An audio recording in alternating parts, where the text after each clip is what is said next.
bring this meeting to order, please. I'd like to welcome everybody to the regular meeting of the Clark County School Board.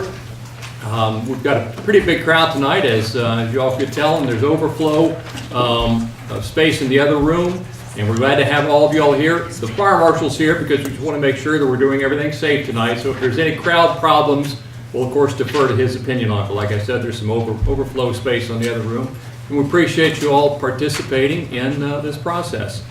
So we will we'll start with a moment of silence. If I got everyone saying, please.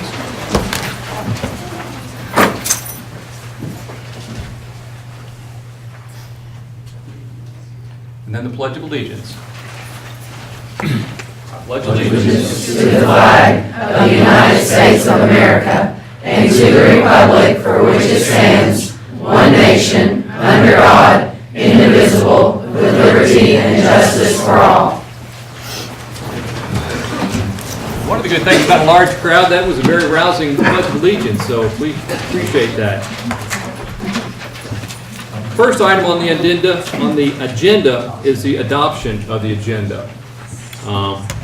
Something I want to throw out for the board's consideration is, with the large crowd that we have, and we have quite a number of items on the agenda for tonight, whether you all think that we should move up some of the items to address them sooner than later so we can try to disperse some of the crowd. There's pros and cons each way on moving things up or leaving them as they sit. I prefer to leave them as they are. Yeah, I don't think either items 4 or 5 are going to take time. Okay. I do have an issue with item 13 on the agenda. Again, it's just my belief that individual staff should not bring things to the board if it does not come through their principal and superintendent. And my move would be to move to adopt the agenda excluding item 13.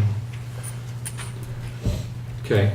I guess we'll probably be in a discussion phase of that. I view 13 as a continuation from an item of 4 years ago. Is there any interest in trying to move up? Ms. Hicks expressed an interest to the contrary with moving up items 6, 13, and 14 so we can address those sooner than later.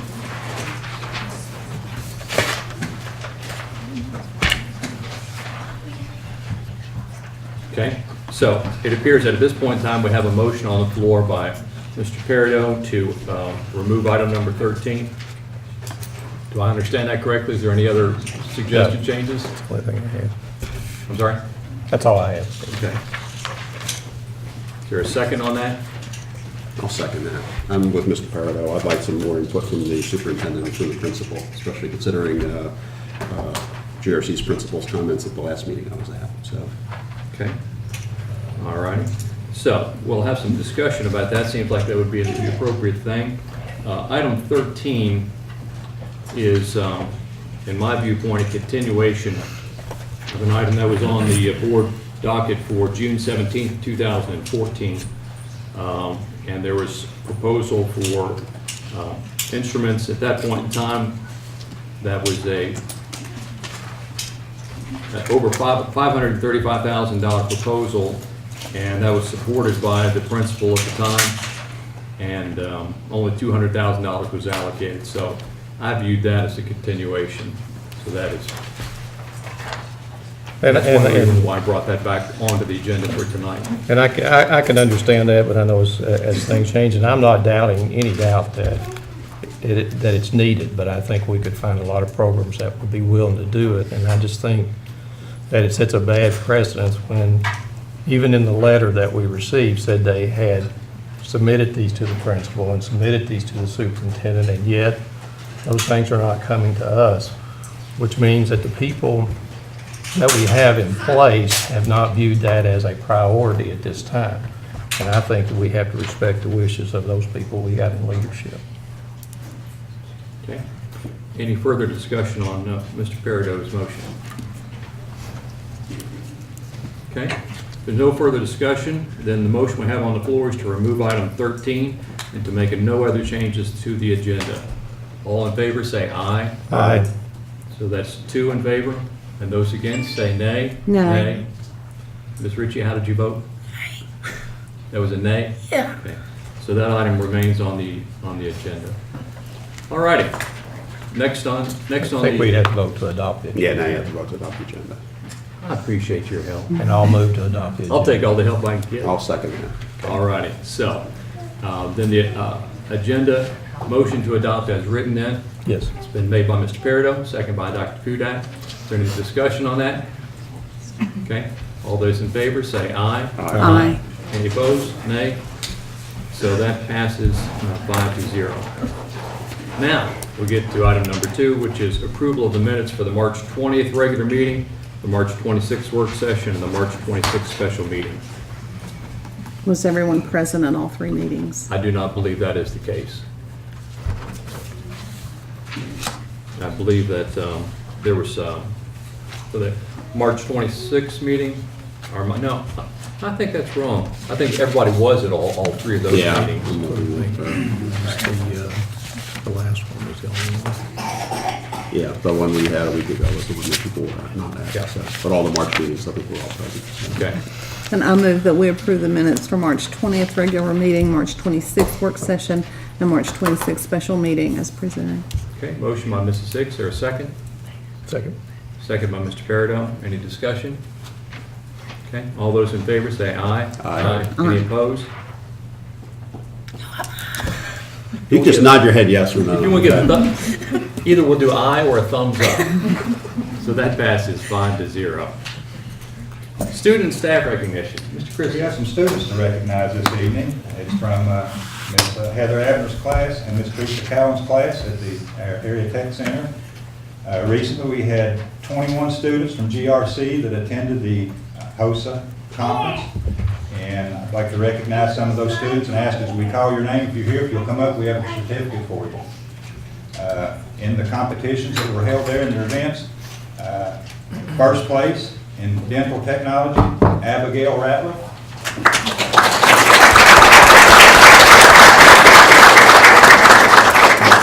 Congratulations. Second place in clinical nursing, Emily Talby.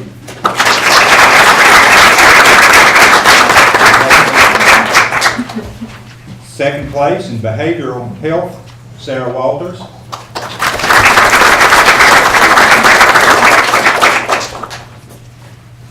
And third place in pharmacology, Grayson Rogers.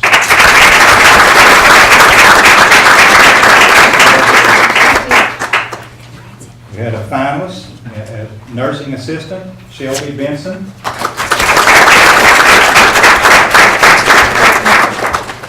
And a finalist, the MRC team, Brooklyn Johnson.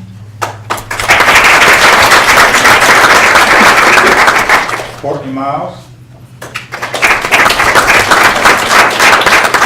Hannah Abner.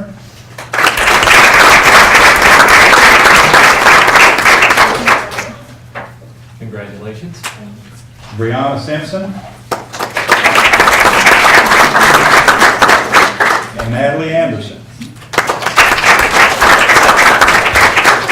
We had a finalist in the extemporaneous health poster, and that was Sierra Kelly.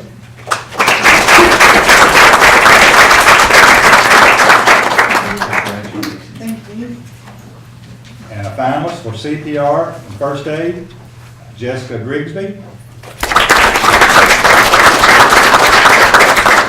And Whitney Walker.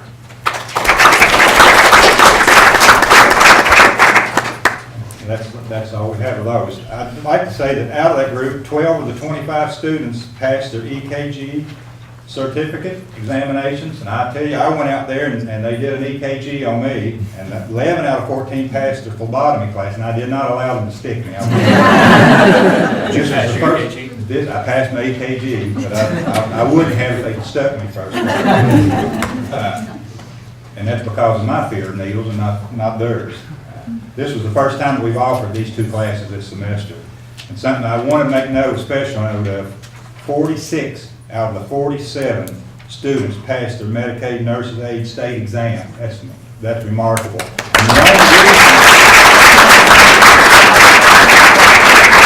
I have no reason to believe that won't be 47 out of 47. We're just waiting on the results from the last one to get back. We haven't got those results yet, but I expect that one will be there too.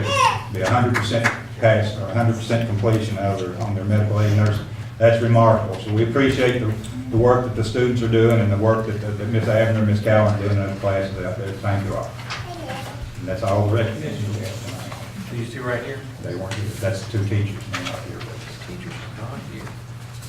I'm gonna go ahead and read their names then. That would be Heather Abner and Teresa Cowan. Did you already, Ben? I want to make sure they get recognized also. And I want to speak real quick. The only reason why they're not here is one of them's got son playing baseball, and the other one's got class at EKU working on a master's. Thank you. All good. All righty, next we have public comments. And if you want to speak this evening, our procedure and policy is that you need to sign in at this point in time so you can speak. So if you want to speak, as they say, sign in now or you'll be simply listening.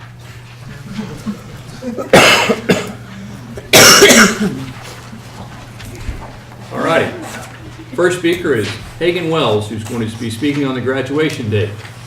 So before I talk to you all, I have some results from a survey I began conducting on Friday with some different questions that relate to graduation and the opinions based on some of the issues at hand. So, to the three board members that were here last week, they've already heard this, but to Dr. Kudak and Mr. Peridot, hello. My name is Hagan Wells. I'm the senior class president for GRC, and I'm here to present mine and the majority of the student body's reasoning for why the graduation ceremony should not be held during the first week of June, but rather the weekend of June 1st through June 3rd. First of all, there are many reasons relating to the calendar, which I know is being discussed tonight, that justify an early graduation ceremony.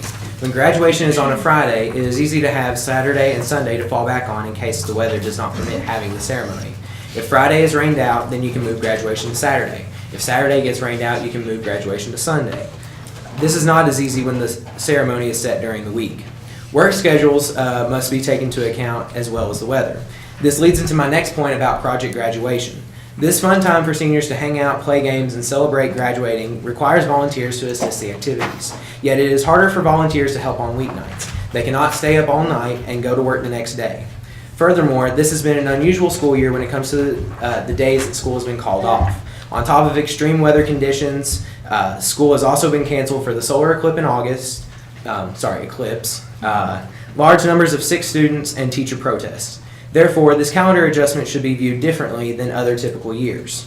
Also, as laid out in multiple stories and smoke signals, Clark County already has more instructional hours than what is required by districts around the state. So there should be more leniency in the calendar that does not require the graduation ceremony to be on a weekday. I do recognize we have about one day that we have for wiggle room, but ultimately I'm here to present moving the graduation ceremony, not necessarily the last day of school. Plus, as far as attendance is concerned, students who won't be in town during that last official day of school can save up parent notes so that unexcused absences would not be an issue. Moving on, there are multiple logical reasons why graduation should be during the weekend of June 1st. Many colleges such as Eastern Kentucky University, University of Louisville, and Morehead State University have orientation dates scheduled during that week. And so what this means is that there would be a sizable number of students who would not be present for graduation practice or would be late for the ceremony. There's also a number of students who ship off for basic training that first week of June. These students have worked hard in their high school career and have decided to serve our country, so they deserve to walk at graduation. Likewise, there are 30 students that have already set aside and paid over $4,000 to go to Europe. These are some of the top students in our class, including the possible valedictorian and salutatorian, so they definitely deserve to walk across that stage as a culmination of their accomplishments. Also, students don't receive their diplomas on graduation night anyways, so this point shows that it does not matter that graduation has to be on the last day of school. Additionally, having graduation during the week is inconvenient for extended family when traveling. They must set aside their responsibilities and their work, throughout the week. And if you were to have it during the week, where if it's on the weekend, then they can just go ahead and come in. It's harder for families to drive down here or to fly into the state if it's in the middle of the week, because then their responsibilities are not set aside. Along with that, many family plans have already been set months prior based on the original school calendar. Moreover, 4-H camp begins that first week of June, so the students that are involved with helping out at 4-H camp shouldn't be slighted in not getting to walk at graduation because it's a weekday. In conclusion, I think the reasoning and the statistics I presented for having graduation early on the weekend of June 1st through 3rd speaks for itself. Graduation is an important milestone in every person's life. The semantics on deciding on adjustments to the calendar are necessary, but not as important as creating multiple conflicts that take away a student's joy of walking across that stage in front of their families and friends. Graduation is both the end of a long journey and the beginning of a new one. Please do not start these students' journey on the wrong foot and consider what has been presented today. Thank you very much.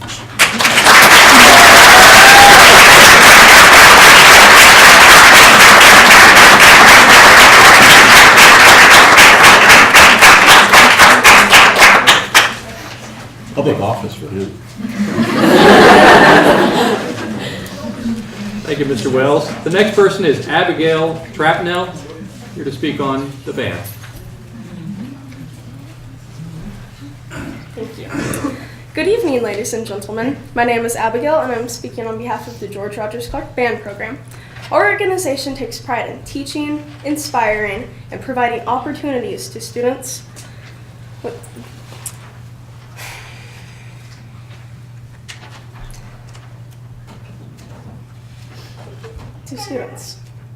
all 100 of them.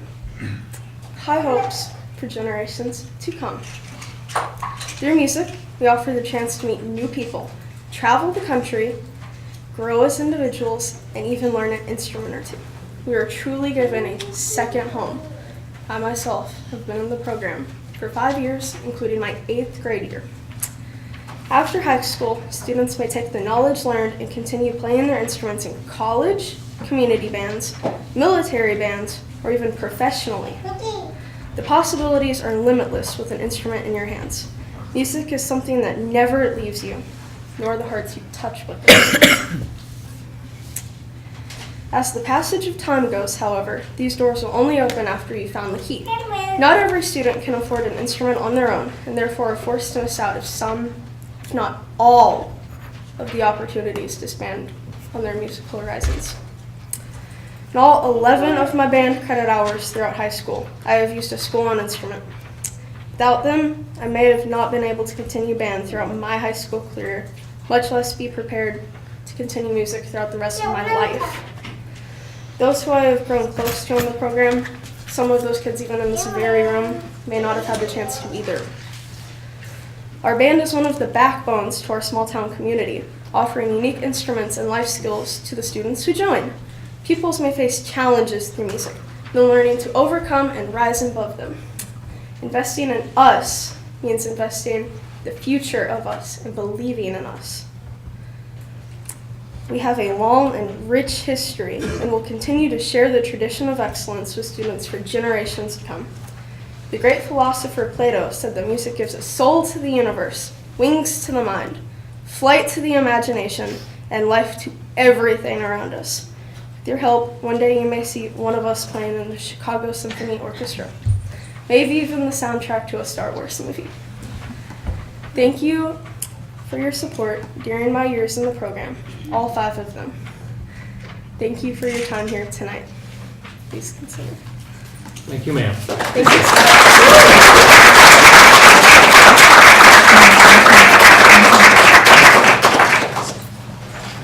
Next, we have Molly Wright, whose agenda item is the band. Hi, my name is Molly Wright. I'm a senior, and I am also speaking on behalf of the GRC band program in regards to funding for additional instruments. So let me start off with how, just for a personal experience. So school and instruments have made it possible for me to pursue my personal musical interests. If it weren't for the school instrument I've played on for 3 years at GRC, I wouldn't have a full tuition music scholarship to the University of Kentucky, which I'll be pursuing this fall. Music is one of the best experiences I've ever been a part of, and I don't want anyone to miss out on what it has to offer because they don't have an instrument or because they can't afford one. Funding for these instruments will maximize the opportunity for others to be involved in music, as well as improve the quality of our ensembles. Thank you for your time and consideration.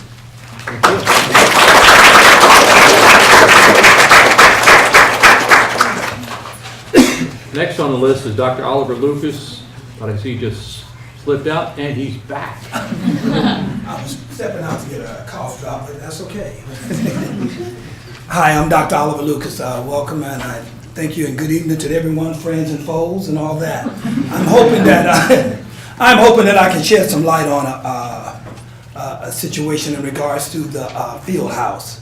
Hopefully that once I leave and once I give up the stadium here, that your minds will be a little bit open and your hearts will be a little bit more receptive into the things that are needed. And I speak on behalf of, as a community person, not just a football coach, but an educator that is a coach. And I speak from this standpoint that it is a much needed facility because it is functional obsolescence. It means that it no longer can serve the purpose that it was built for. With the 125 players that I have on my team, it is actually too small already in conjunction with the middle school. So the thing that people don't understand about sport is that in weights and conditioning, one is that when you lift, you don't lift to just get stronger. You lift because the bone needs protection. It cuts down on injury. So if you want to think of it more as a thing that protects young people.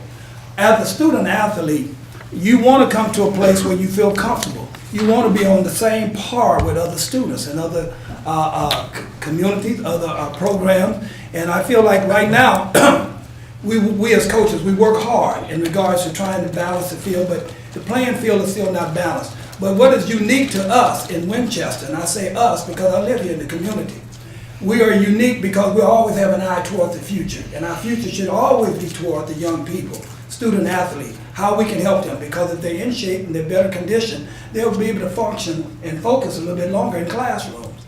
And that's another point that other people don't look at. But I'm asking you to not set aside and put the field house, the new field house, on hold.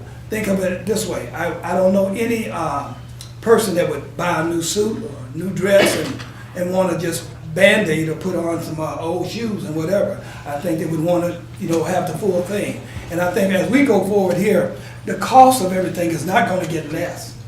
It's going to actually go up. So we need to take advantage of this right now and move forward. It will pay for itself. So I ask you, the board, to please be considerate of that and be mindful that this is a project that the community, the students here, and I always ask, what price do we put on a student? What price do we put on them? Because we're talking about not just something that's won't be used, it's something that every program, from the band, everyone can come in and utilize this. Proper supervision. But I ask you and I thank you to please be mindful of this is a situation that will truly protect our kids and move us forward. Okay? Thank you so much.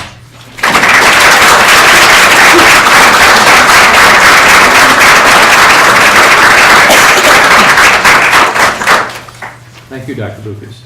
Next, we have Shelby Benson, graduation date. First off, I would like to introduce myself. My name is Shelby Benson, and I am a senior at George Rogers Clark High School.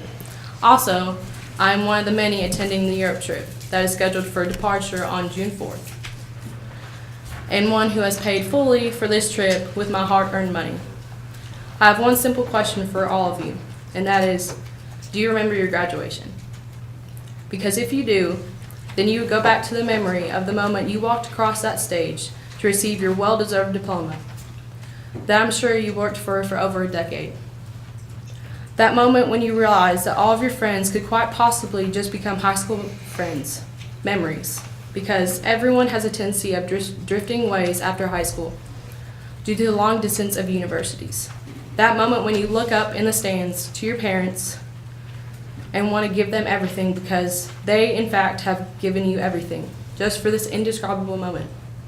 High school graduation is a once-in-a-lifetime memory that everyone should be able to be a part of because it is, in fact, a mile marker in life.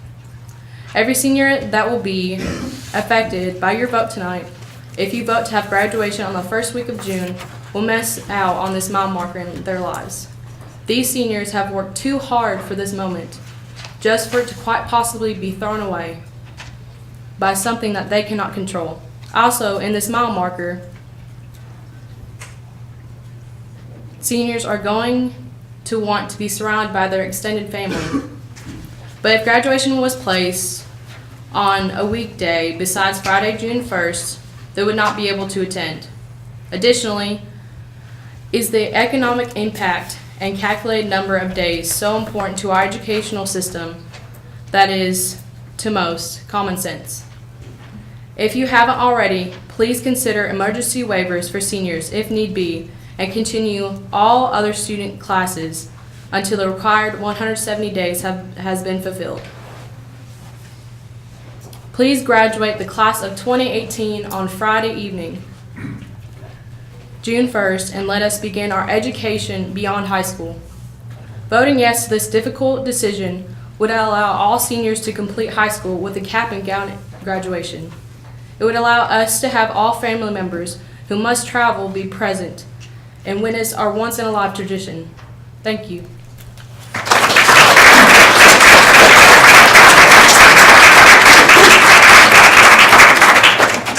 Thank you, Shelby. The next is Stephanie Marcelette, and I met her in the hallway. Are you able to come in, Matt? Okay.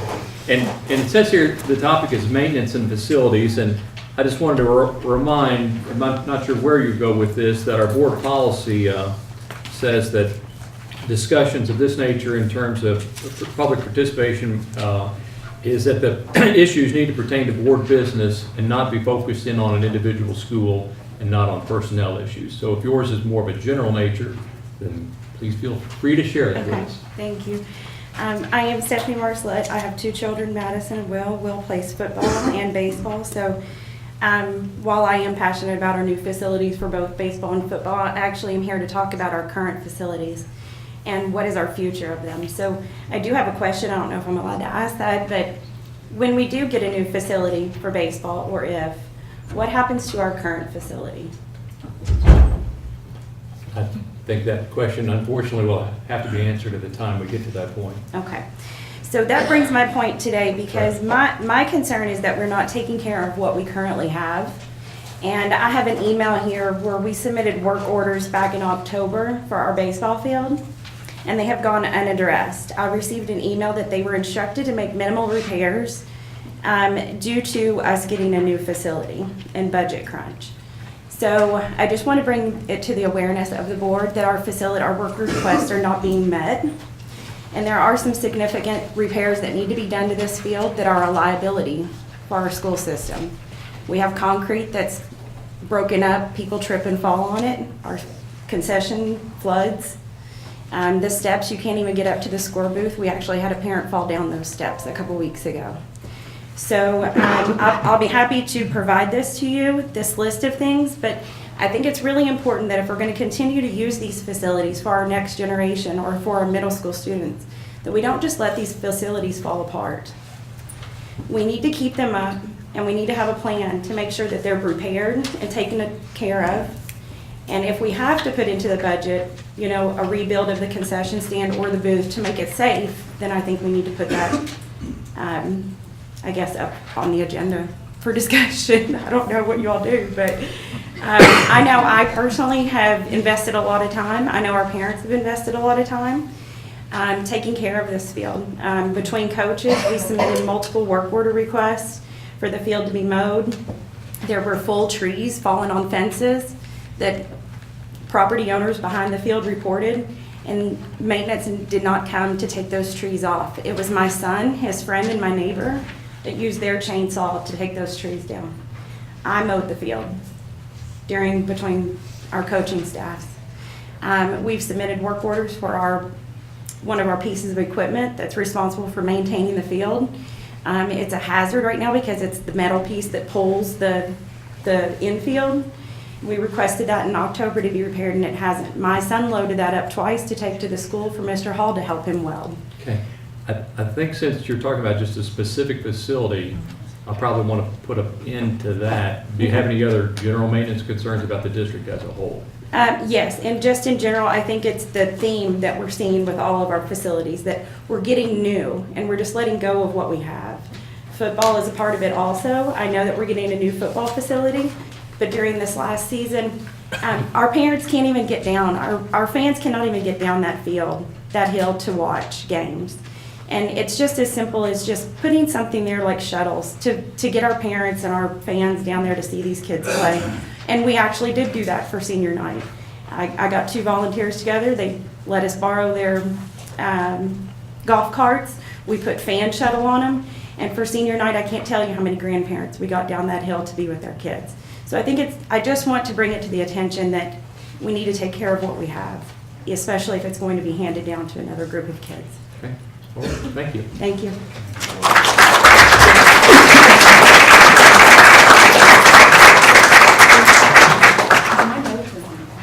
The final person that's has signed in is Boyd Bowling on track and cross country.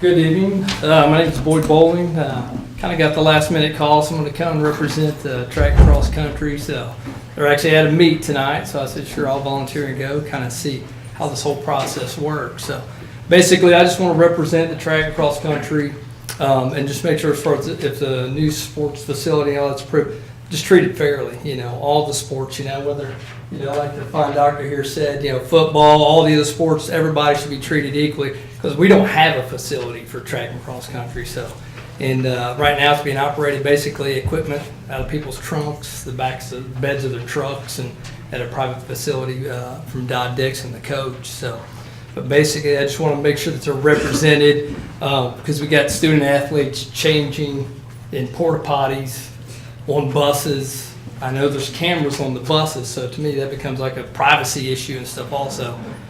So, you know, we've got for the track cross country, and they've been doing great. I don't know if you guys know, but the 6th grade and under, they won the state championship.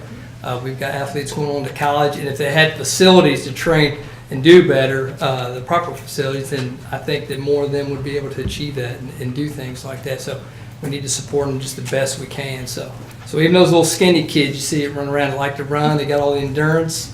I was one of those back in the day, many, many years ago.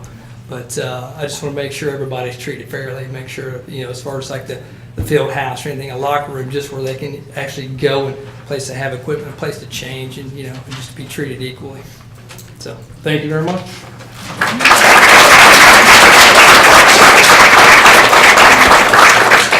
Thank you, Mr. Bowling. That's all the all folks that have signed in for public comments. Next item on the agenda is Superintendent's report. Mr. Christian. I've got a couple of things I'd like to mention quickly. In February, the District Curriculum Instructional Department submitted a grant proposal for a federal grant monitored by KDE. And when I say the District Curriculum Instructional Department, I want to say that's spearheaded by, and they're not in here right now, Ms. Considine, Ms. Whitesides, Ms. Bush, and many others had very important parts in writing that very, very detailed grant. Striving Readers Grant supports schools and other centers of learning in improving the reading, writing, speaking, and listening skills, as well as the academic reading of all learners. KDE will help districts and their partners to develop and implement local district leadership team that guides the school literacy leadership teams of birth to 12th grade students on all the feeder systems, guiding local school level teams through the process. The grant will establish collaborative relationships among all providers of educational opportunities in our district. Additionally, projects will focus on closing the literacy learner gaps and the disadvantaged by establishing specific supports for at-risk learners from birth to 12th grade again. The goal is to increase the number of disadvantaged learners reading transitioning successfully into their various points on the school continuum. The Striving Readers Grant was awarded to Clark County on April 9th. There were 45 that were awarded across the state.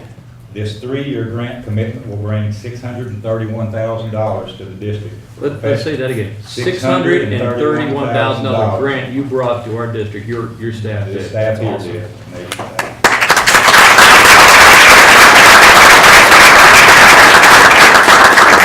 And we're currently, and I want to add, this is money that's coming into the district to train teachers. It's not to hire more people. It's not for putting more people out there. It's for training and giving additional training to the teachers that we have on staff and all the community partners, and there were dozens of them across the community. This is going to affect our entire community.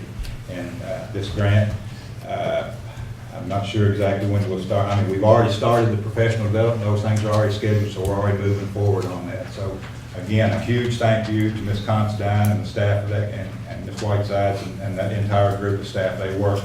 This was probably a 3-week process that they were almost locked in an office doing this. So congratulations to them. We also are an applicant. The preschool committee met the April the 9th deadline for submission of a $7.5 million federal Head Start grant. Now that's for 9 counties. We're applying for our part, which probably is going to be somewhere in the neighborhood of $1.5 million probably per year for just our county. And we're just applying for that part of it. If it funded, the grant would fund the expansion of our current program to 400 students. It would extend our daily instruction to 6 hours per day at preschool. It would extend our calendar year to 210 instructional days for preschool students. It would create 4 new early Head Start programs in our community for at-risk children from birth to 3 years of age, and create 30 additional enrollment slots for children.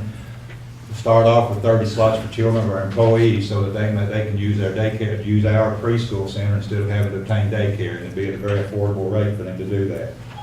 Following the initial 5-year grant duration, the grant is renewable in 5-year non-competitive, that's big, non-competitive increments, given goal achievement and full compliance to the federal regulations. So as long as we're meeting the regulations and in full compliance, every 5 years we would be re-awarded that grant. That was huge. Just when we found out about it, the length of time that Mr. Stump and Ms. Davies and the staff at the preschool had to put this grant together was just like the one for the Striving Readers grant. It was very short turnaround. That it's in the process right now. I think there are probably 3 applicants. We think probably 3 applicants for this process. So we stand a pretty good chance that we hope within the next 2 to 3 weeks, hopefully to hear something back on that. That can be a game changer for our preschool program. And that's all I've got right now. That's awesome. Thank you very much. All right, item number 4 on the agenda, the 7th month attendance update. Greg Holland.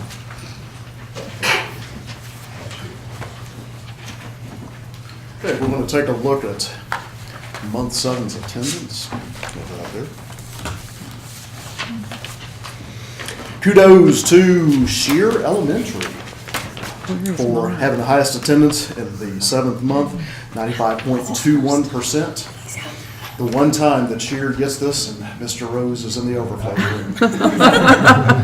So there's a delay, so when you hear this, Mr. Rose, you cheer back there. Our district average for the 7th month, 93.96%. For the year, August 16th to March 27th, 93.79%. There we go. There we go. About a 7-second delay. 7-second delay. In case there's anything bad said. Okay, I got it. Good. That'll be good for me. Anything else? No, that's good. And so how are we doing this year then compared to last year at the same point? We're lower this year. We're lower this year than we have been in many, many years. The flu and the illness has hit at a higher rate than what many educators and many doctors have said that they have ever seen in their careers. So it's been a difficult and challenging year with illness and other things as well. Okay. I still contend that the solar eclipse knocked the planets out of line. We've been messed up ever since then. All right. What about the teacher? Staff attendance, we had the migration, the email migration. With that being said, it came through. Around that time, I did not have a chance to get it uploaded. So I'll have that uploaded and for you in May. Thank you. Thank you, Mr. Howell. Item number 5, consider approval of 2018-19 final SBDM allocations as final for May 1, 2018. Ms. Ellis. Hello, good evening, everyone. Howdy. So you have received a copy of the final staffing allocation per 702 KO. I've got the wrong thing. No, I don't. 702 KAR 3.246. We have to notify the school SBDM councils by May 1st of their final staffing allocations. So are there any questions? These are unchanged from the previous discussion in what, February, Yes. March? The first change you will see is if you'll look at page 3, we have adjusted Baker Intermediate's allocation information to provide them with some extra staffing to staff them as the Campbell location is staffed. So in the previous allocation, they were losing, excuse me, teachers, and now they will be gaining a teacher. So And we were Baker- overall 5 losses and now just 2. So Baker has lost 41 students, but is going to gain 3 teachers. Is that correct? Yes, based on the way the The three news teachers. and the are way that- specifically for a purpose. 3 teachers, and to get to that, Baker being half middle school, half elementary. At the elementary school level, the elementaries were given 3 additional teachers, being a PE, health, and music teacher. That was at the elementary level. At the middle school level, they're awarded supplemental staff at the rate of 1 additional teacher per 82 students. 86 kids. 86 students. That's on page 10. And this allocation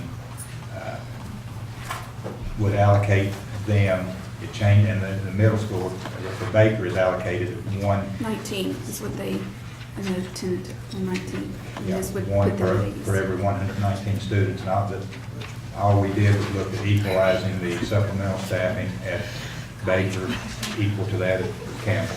Now, that was not in there the first time, so. So were they understaffed this year? Looking at the elementary, based on the way that they were staffed, they, in meeting with the staff there, the principal there in their allocations, we felt like that, we would put this in and ask, and I would recommend if you do it, it would be on the supplemental side, not the given, so that if the attendance does drop, then the staffing would also drop. But that's totally up to you all, to how you want to do, if you want to do that or not. So you're saying with the supplemental, we would not go with the 119? No, we would go with, at this rate, it's 1 for 86. And at the number that they have right now, that would generate 3 teachers. 3 additional. Yeah, I'm not sure what the happy medium is, and speaking as an old principal, I've been in on the allocation discussions, and I know how people fight for what they feel like is fair, and I'm just not sure on this I'm not saying it's not fair to Baker, but I'm just not sure if it's fair to everybody else to make that kind of request when you're losing students and requesting more staff. And you guys are more familiar with the issues that are there. I know there's somewhere it's a situation to where, you're not exactly elementary, you're not exactly junior high, so you're not on the same, you don't have as many elective classes, I'm assuming, as what you do in the junior high. And part of the issue is, like with band, with chorus, orchestra, they're sharing, because they're using, to get those programs implemented in their school, they're sharing an allocation, they're using part of an allocation from Campbell.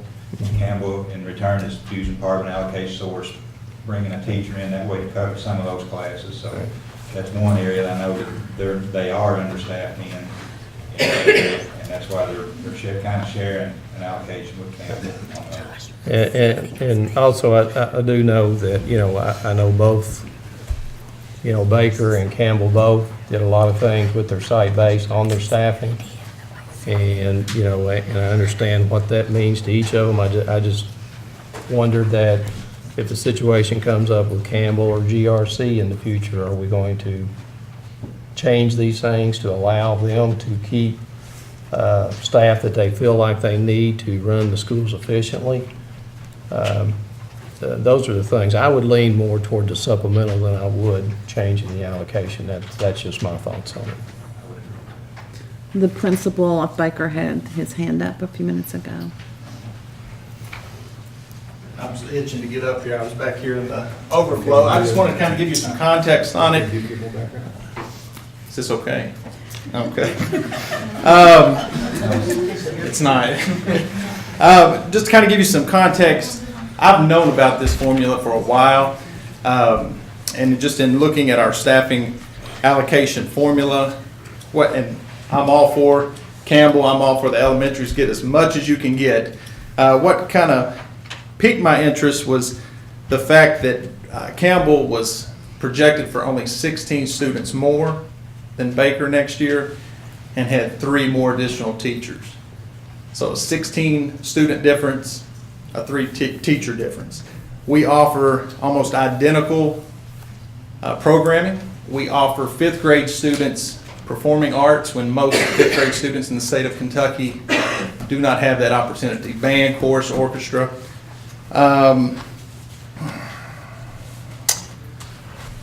So that's what started this, and I began my discussions with my council, as well as Mr. Christie, and as well as Ms. Ryan. I can promise you these positions will be put to good use, and it will also lower our numbers in our classes, and also give us an opportunity to provide some additional opportunities that we currently don't offer kids. I totally understand you fighting for your school, Mr. Mounts. I mean, I know exactly how it is. I've been in those fights many times, but I think, we do have to be equitable across our district as well. And that's what I'm saying. If the superintendent feels that this is a good move to have 3 additional teachers in there, then I would rather they go to the supplemental part of it, and that way they can be cut out if we have to in that case. And so it's not staffed at that. And this is not the first time that Mr. Mounts and I have had this conversation. Well, I'm sure it's not. I mean, I would blame him if he didn't do it. And this is the first year that I agreed to put it on there to make the request, because when you do look at the number of students attending at Campbell and you look at the number at Baker, That's who we compare ourselves to as far as population wise. and they do offer a lot of things. I'm not sure it's line item for line item what's at Campbell, but they do offer some other things. It's been a struggle to share some teachers and moving those teachers around, scheduling to be at. Well, you're teaching, the more you offer, it's always going to look on paper unequal. I mean, if you look at the high school and how much above, but you look at the programs that you offer, and it's, you're not going to get a 1-to-32 ratio, because you have to have a math teacher, you have to have an art teacher, you have to have a music teacher, you have to have those, and so it's never going to be the same. So the more you offer, the more teachers it's going to require. But I just wonder that we get ourselves in a problem somewhere down the line when we change the staffing formula in this situation. I would like to add, just being an intermediate school, it's hard finding that blend of a traditional elementary for that 5th grade population as well as the middle school population. It's a great configuration. I would definitely fight for that configuration, but at the same time, you always feel like you have 1 foot in elementary and 1 foot in middle, and you don't want to, I guess, penalize the 5th grade because they're 5th grade. You want to open up those opportunities for all students.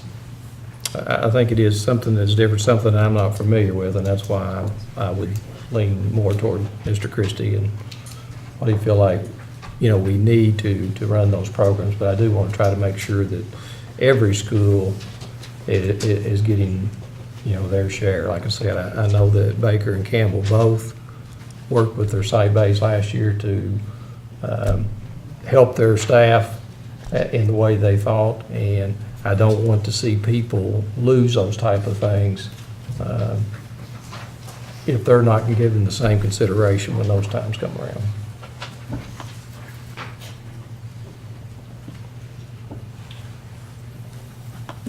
There's been a discussion about moving the allocation to supplemental. Exactly, we have a document that's in front of us, a 26-page document. What would be the specific change that would be made in this document on what page? It would be on page... If that was an interest of the board to make that change. Page 10.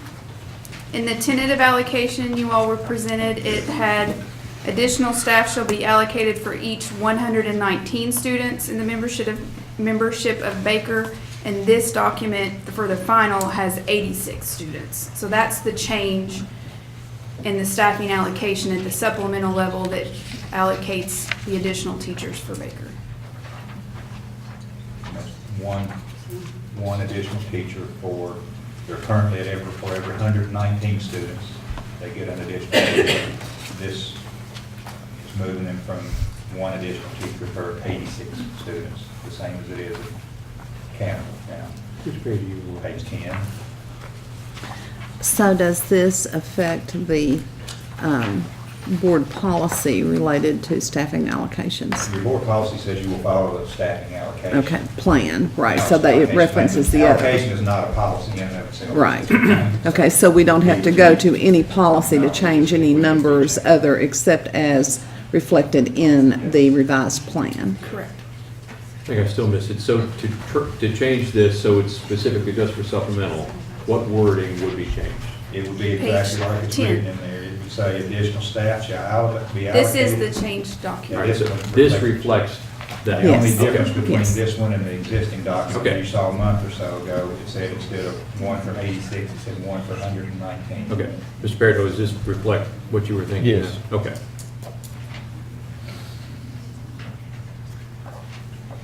Okay. Any more questions of Ms. Ellis or Mr. Mouse? The original request was to make it reflect more like the elementary, they'd be given 3 additional positions that are part of their allocation, are automatically allocated. I agreed to put it in this way because of the supplemental, that way if you do see a drop in attendance, then you wouldn't have those automatic positions put in there. This will reflect, it will ebb and flow with the business. So the council can use these 3 positions however they The wish. conversation I've had with the principal is that these 3 positions will be teachers. Okay. But they do have that discretion, right? They have that discretion.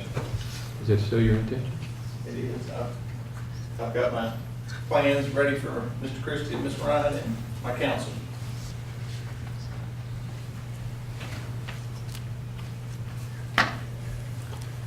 All right. Any further discussion then? I would like to make one note. This was given to you prior to the discussions out of Frankfurt and what was decided in the House bill, that it is now $4,000 per pupil on the Section 6 dollars. So our document reflects the $3,981, and now the House budget that has been approved is $4,000. So that needs to be updated as well. Again, this document was provided before that information was given. So that would be page 6. So I just want to make sure that gets adopted correctly. At that top paragraph, it should be $4,000 per pupil in ADA, and it's the 140 seek base with the 3.5% given. Assuming the Attorney General doesn't do anything with this. Yes, but right now what we have to go on. When we get that, I'll believe it.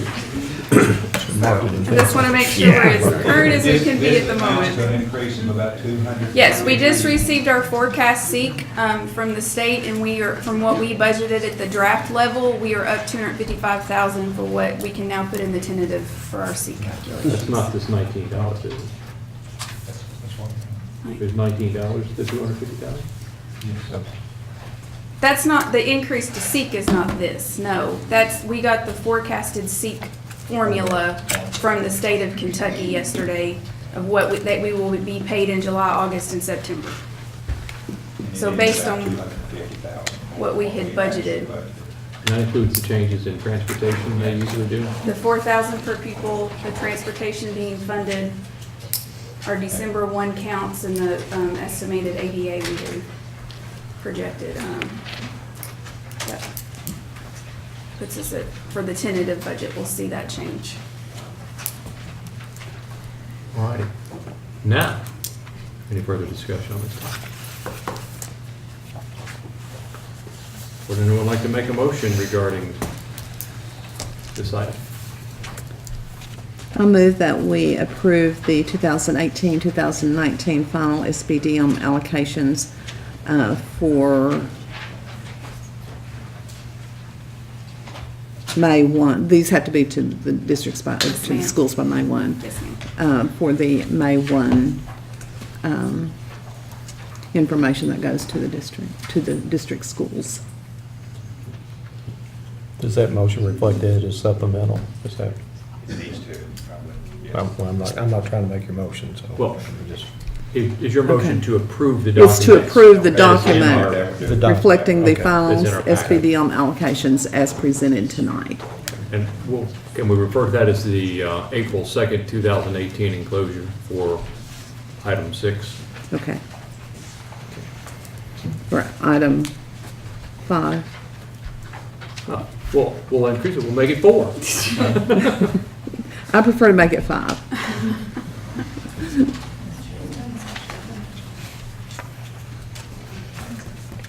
All right. Is there a second to that motion? Second by Ms. Ritchie. I didn't hear that. Okay, multiple fingers wave. All righty. Any further discussion on this item? Okay. All those in favor say aye. Aye. Any opposed? Here, none opposed, so that motion passes 5-0. Thank you. Thank you all, thank you so much. All right, item number 6. Yes, Consider- clap on that.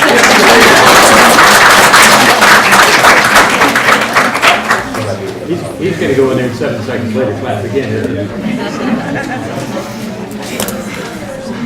All right, item number 6, consider revision of 2017-2018 Clark County Public School calendar and graduation date. Mr. Greg Holland. Howdy, yeah. Thank you said it. What? So, thank you said it. We're here to take a look at the setting the graduation date and last day for school for this particular school year, 17-18 school year. So there are, if I could lead us down a little bit of this path, there's 2 topics. One will be the setting the graduation ceremony date, which, as Mr. Elkins' research, we have a wee bit of flexibility on. And the other topic is potential changes to the calendar. Is that a reasonable way to summarize it? Yes. We're going to do that in 2 different motions. What's the pleasure of the board? Well, we'll try to attack that 2 different ways then. So from your perspective, on the graduation date, what options do you think are viable we should consider? Well, we have the community has, reached out. I've heard from many folks that they would like to see the graduation date set on June 1st. That would be Friday. That would preclude, I guess, any planned trips that may be coming that following week. The last day of school, as we stand right now, is June 6th. So if we're looking at options, June 6th, obviously, we have traditionally held things on the last day of school. However, the regs read that we can have graduation before the last day of school, as long as we do not hand out diplomas, and that's been our MO every year, is that we give something that's tangible to hand to them, but it's not actually their official diploma, so that's something that we do already.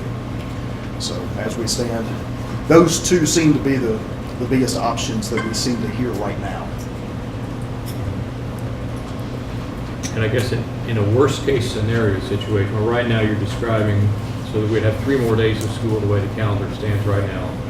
I guess in a worst-case scenario, if for some reason we experienced further delays, the students that were going on a trip, is that of an educational nature that they would still be able to get credit for that? Yes.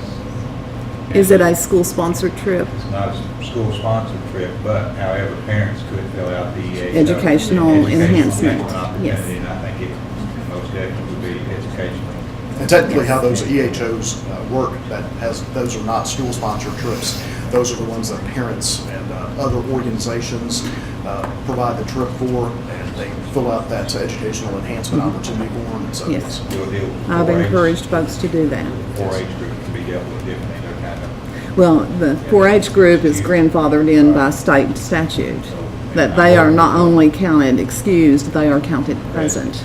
I've worked with the 4-H camp folks, and they're going to give us a list of all the students and the high school students that are counseled. And then the folks that are going to the military? If folks go to the military, we can notes, or we'll work with those if they actually ship out before the last day.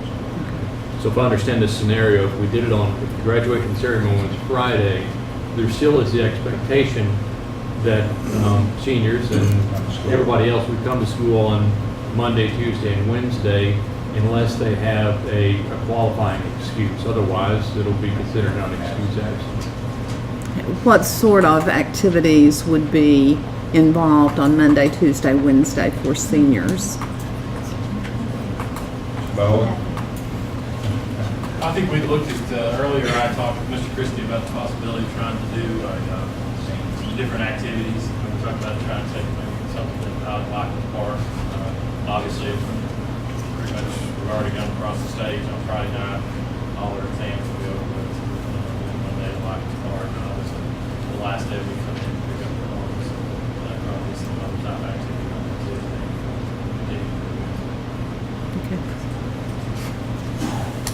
I think for what it would be worth if graduation were on Friday night, I think Mr. Bowen and some others there could have a conversation with students in order to have that graduation. And then in return, the expectation would be for those who could be in attendance at school.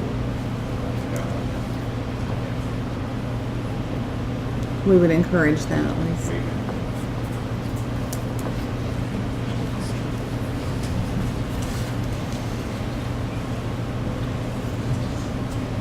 Do you have a recommendation, Mr. Superintendent?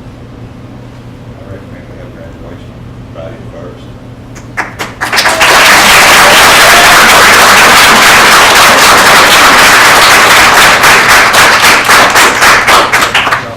And again, with the expectation that seniors would certainly have conversations with fellow seniors that all was possible in attendance the remaining days we have after that. So unless you have an official excuse, we expect you to be there for 3 days, and hopefully we'll figure out a way to make it work. And I'll work with Mr. Bowen and staff to see what we can do as far as incentives to be there. Or discussion on this topic, question? I'm in agreement with that.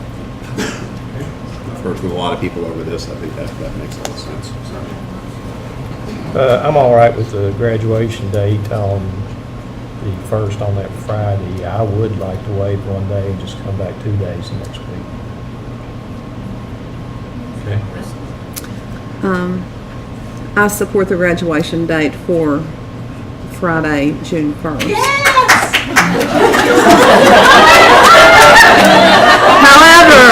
However, the expectation of everyone who does not have the enhanced educational opportunity excuse or other valid excuses to be in attendance, I'm not in favor of forgiving any more days. You know, the Monday, Tuesday, Wednesday, I kind of think that Monday, Tuesday, Wednesday, a 3-day week will get a better show of attendance district-wide than just coming back for 2 days.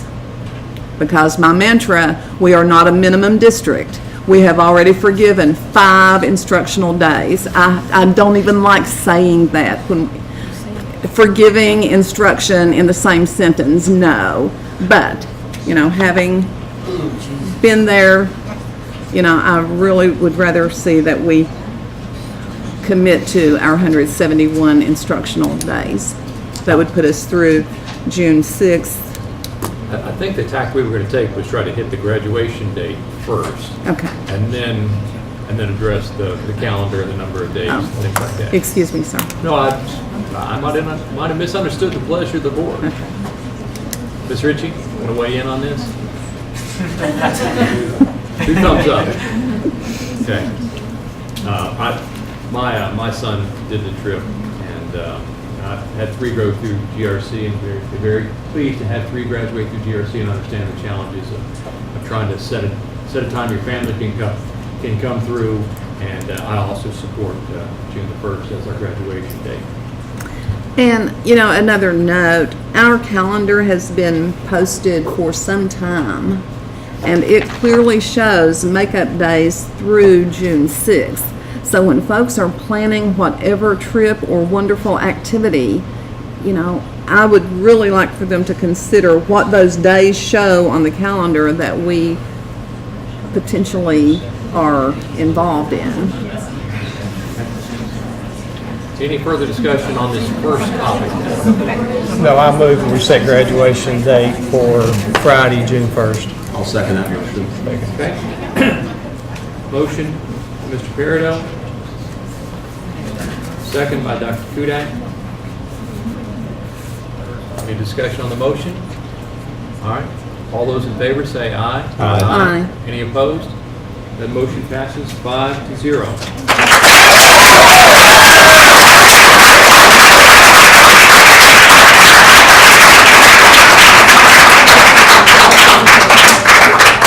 I'd just like to say, I'd like to see this number of people at the tax hearing that we had in August, okay? Okay, stop. I had to get that off my chest, sorry. All right.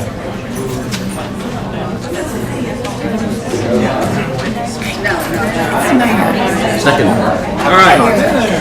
Might as well let them please.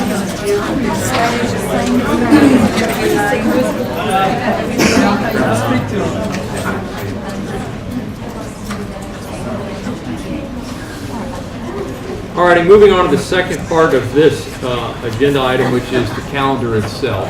As you mentioned, as it sits right now, as has been following the policies we have in place, and the number of days that have been excused and the way that we've missed days, we're currently scheduled with 171 instructional days, which would have us the last day of school on Wednesday, June the 6th. Is that correct? Correct, yes. And then what options do we have to vary from that and still be compliant with state? I'll throw out all the options just so that they're covered. Theoretically, we cannot go to school on election day because we use some of our facilities for polling places, so May 22nd is off the table as an instructional day. However, Memorial Day theoretically can be used as an instructional day. Saturday can be used as an instructional day. And we do have one day left before we would go below the 170 minimum instructional days. We still have one day that we can waive as a result of that. So those are really our options as we stand right now. So the 170 day and the 171 days, that's something you can't make that up by additional hours. Those are hard number of days. Hard number of days, right. I think we kind of touched upon this in the first part. But certainly we could jump into this discussion some more. It does all kind of come down to how many people are going to show up, and I don't think anybody's going to be able to predict whether coming on a Saturday or Memorial Day is going to be any better than coming 1 day, 2 days, 3 days, that last week. I mean, this has been a pretty screwy year when it comes to attendance, and it's probably not all over with yet. There could be more to come. So I think we do need to keep that in mind with the situations that are happening in Frankfort right now. There could always be additional days that we could miss. Again, because of and I certainly understand, Ms. Hicks and where she comes through with the minimal days or whatever. I just think with the way the calendar has went this year is that I would be for the 170 and just coming on 2 days next week. So it seems like the decisions that we would be making would almost be negative decisions, things that we would not do, that we would not have school on Memorial Day, or we would have school on Memorial Day. And I would not be in favor of school on Memorial Day. I was trying to, take it piece by piece, and that we would have school on Saturdays. I would not be in favor of school on Saturdays. Okay. And then. But my opinion. And then the other item that's still available to us in our quiver to change is to potentially forgive 1 day. But beyond that, the calendar will float as it is. So if we reduce the schedule to 170 days, that would have us getting out right now on June 5th. But if we miss additional days, our hands are are tied, and it would just simply march forward from that point. And until we got to June 30th. When we show the final calendar that has to be submitted to the state, does it include only days that students must attend? We show every day on the calendar, and we list specifically how we turn that in is we categorize which days that we attend on the calendar, and it's submitted up that way. So what you kind of see, the one that's not the one that we kind of create and we put out, the one that we have started over the last few years, keeping track with on the website. That's not something that was done a few years ago. We started doing it about 3 years ago and updating that on the website. That's this one right here, if you've seen it. This is the one, it looks similar to this as what we upload to the state then. Okay, so does it have the, all of these days, these 14 days that we have missed from the eclipse through this past Friday? Is it correct that teachers and staff must make up those days, or as many days as are in the contracts of teachers and staff? Contract days. So the teachers. So where does and that staff. put us? For the teachers and staff, that puts staff at June the 12th as their last day. That would be closing day for the If they use the weekdays. Correct. If we just use weekdays. Correct. And that would be administrator's discretion on when that would be. Decide on that. I think it's just coming down to whether we want to do one, if we want to do 3 days that next week, or we want to do 2 days that next week. I'll go ahead and throw a motion out there that we amend the calendar to 170 days, that we end school on Tuesday, June the 5th, would be mine.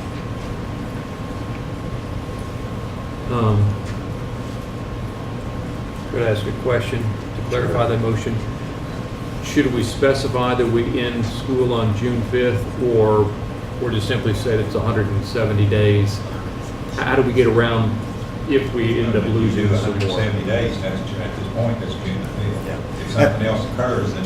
At that point in time, anything other than that becomes understood. It's a 1-for-1 because we cannot go below, dip below the 170. So at that stage, everything from that moment on becomes a 1-to-1. Could I suggest a clarification of your motion that it be 170 days and specify that we do not go to school on Memorial Day, we do not go to school on Saturdays, but it just simply floats to whatever the 170th day is? We don't go on those days, correct? That's correct. I understand what you're saying. Okay. I guess we'll just take the hard date of June 5th off, because I'm not sure Okay, we'll make it 170 days. Okay. That's just a friendly suggestion. That's fine. Okay. I'm good with that. All right, so Mr. Peridot's motion is to essentially to reduce 1 day from our calendar and make our student instructional days 170 days for 2017, 2018. Is there a second for that motion? Second by Ms. Ritchie.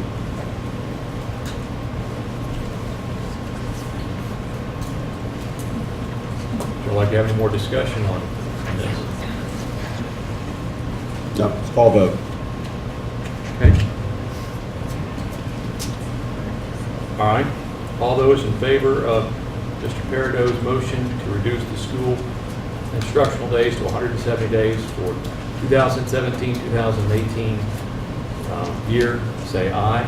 Aye. Aye. Aye. Okay. So there are 2 ayes. Nays? Nay? Nay. 3 nays.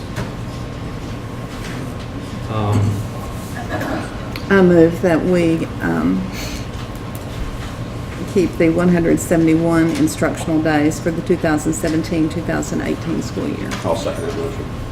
Okay, 171 days. That motion's been made by Mrs. Six. Second by Dr. Kudak.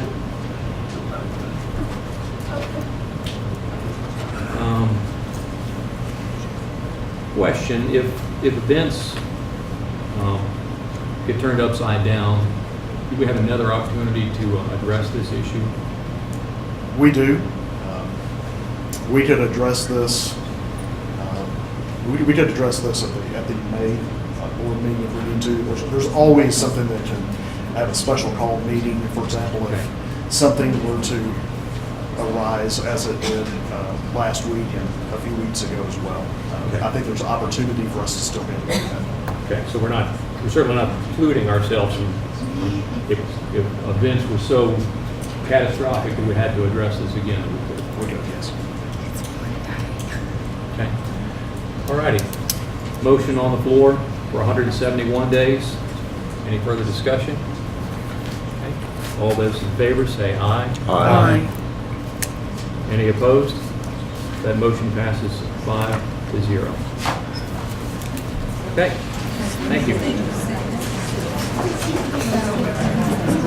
We good? We need to take a break or anything before John? Sorry. You're for a break? Okay, Ashley? You want to take a break before John? All right. We're going to take a brief 5-minute break, and it is currently 7:48 p.m.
And moving on to item number 7, review of third quarter financials for the general fund. Celis. Good evening again. So we have reached the third quarter, the end of the third quarter of the school year. And the next slide will show you our revenues for this fiscal year, and we are right on track at 75% of our budget in collections. Probably one of the biggest differences you see on the budget side is the SEEK program. We received in this last quarter our final allocation for this fiscal year, and it went up $175,000. So that money has been added to the budget for collections. The fund transfers is the capital funds request we did for our maintenance in KISTA to reimburse the general fund for $370,000. Are there any other specific questions in regards to what you're seeing on the revenues? On that 370, to make sure I understand it Yes, sir. correctly, so if we add the 370 there, does that flow right to the bottom line that, okay? Yes. So we didn't offset it with any new expenses, it just bumped up our Right, contingency the by 370 that $170,000. we spent, we basically reimbursed that amount and opened that money back up on the budget to spend, but we have set it aside for summer projects. So did our contingency go up by No, the $370,000? contingency did not go up, the expense budgets went up. Okay. That did not go straight into contingency. That money. That money did not. Basically, I do a journal entry to move it between funds, and we pay off the entries where we did the original expense, opening those back up, and then I transferred the budget off of that into a separate account to have that available for summer projects.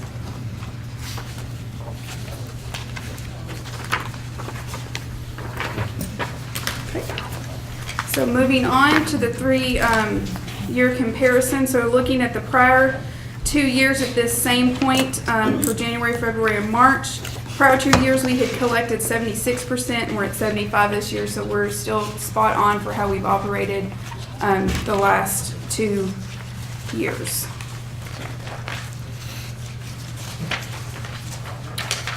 Moving on to expenses.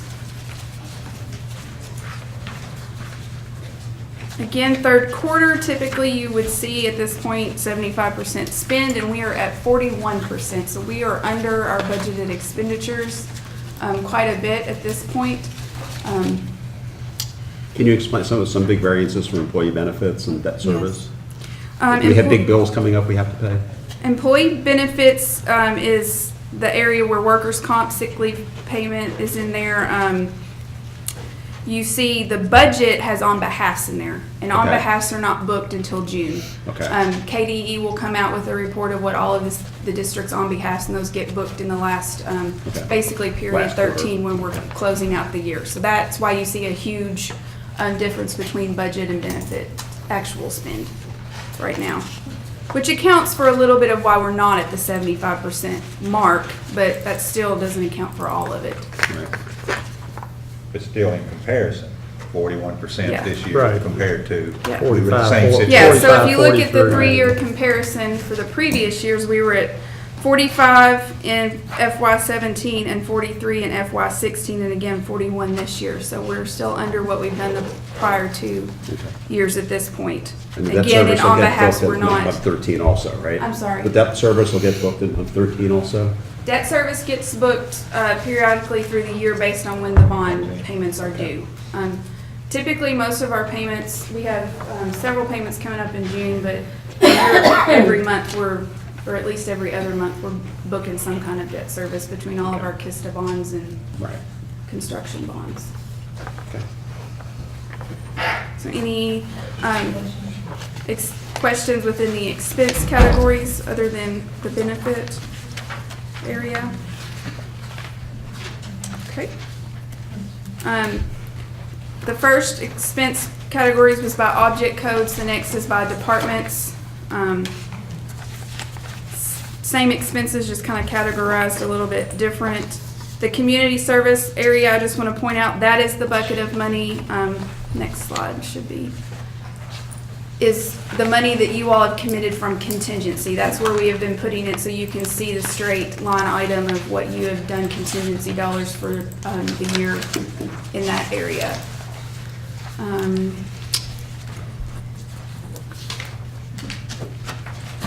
So if there's no other questions, that is the third quarter review. On the total expenses and total receipts, Yes, ma'am. the chart, the bar chart, Mm-hmm. why do those start at, why is the increment different? I don't understand what, I'm sorry. Okay, down the left side, on total receipts, the increments are every 100,000 or so.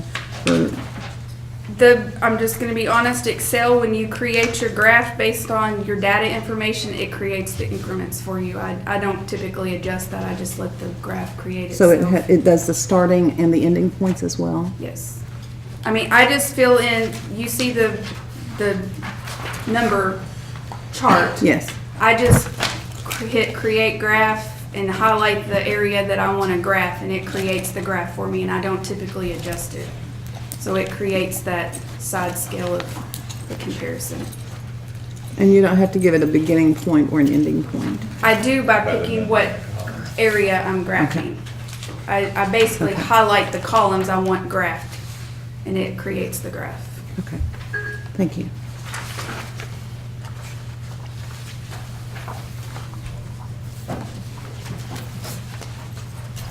Any other questions?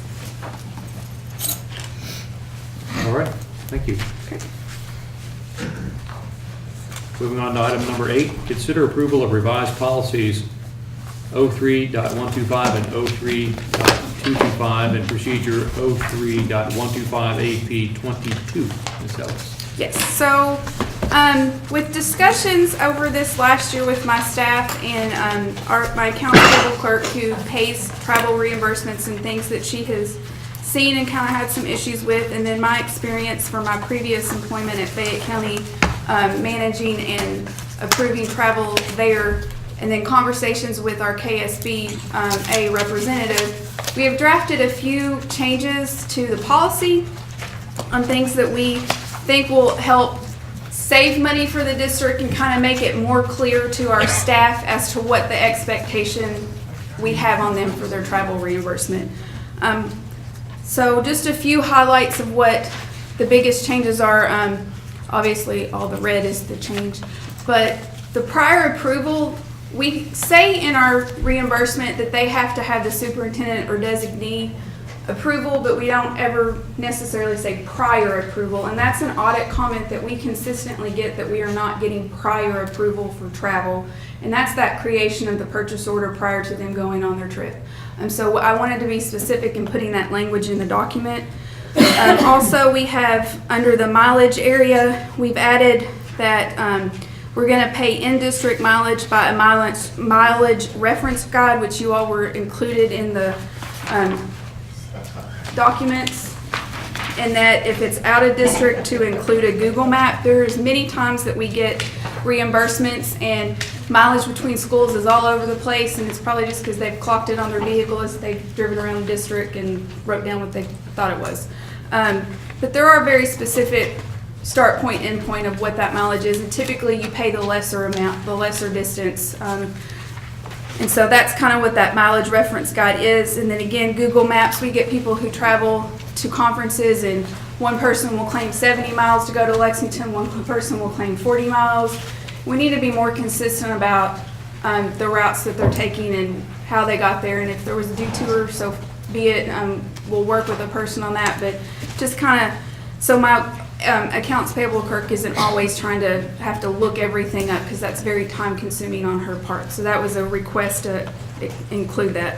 So is travel when the person is at the conference and does side trips or whatever, does that should travel? not be included. So they have to take that off? Yes, if Okay. it's a side trip that has nothing to do with them getting from point A to point B for their conference, they should not be paid for that. That is a personal trip. But if they're going out to eat or whatever, they can't count mileage when they go for It should be straight meals? from their workplace to the conference, and then conference Just and to back to and the from. workplace. meal up to a certain. Right. If it's an overnight, For overnight stay. yeah, but not a day conference. And then I added the line about having an explanation of the travel on the request, because we get just to Lexington.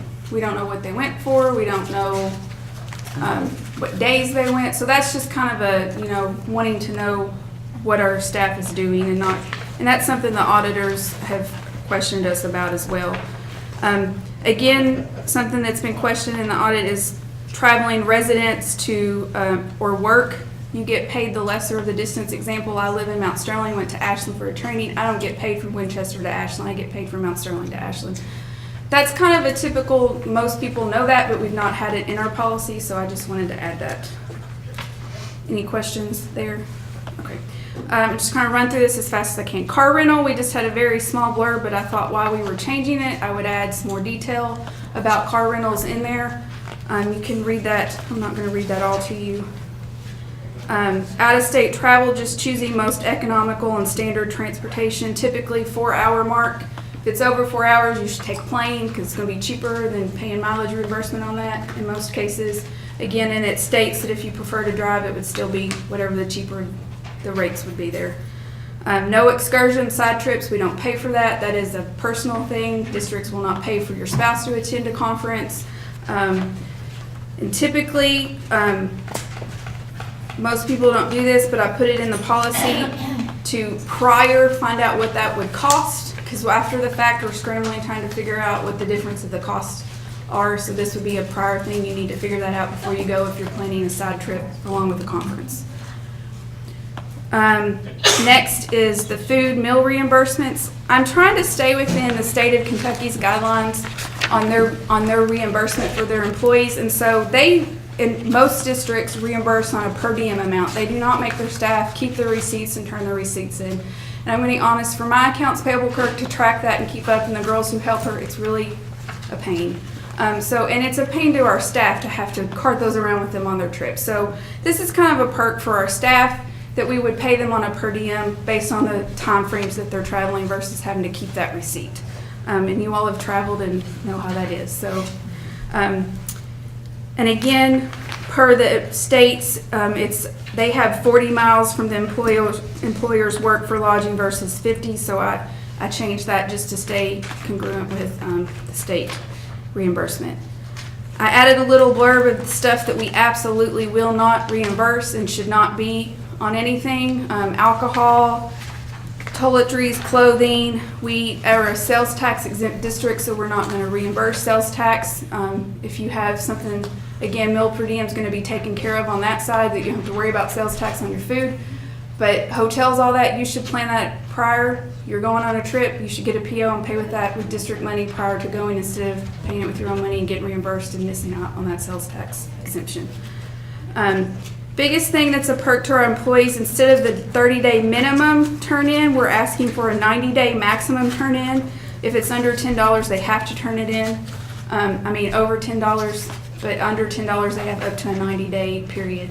And that's just to help people who travel once or twice through the month, and they only have $2 and something, and it's kind of a paperwork nightmare for $2.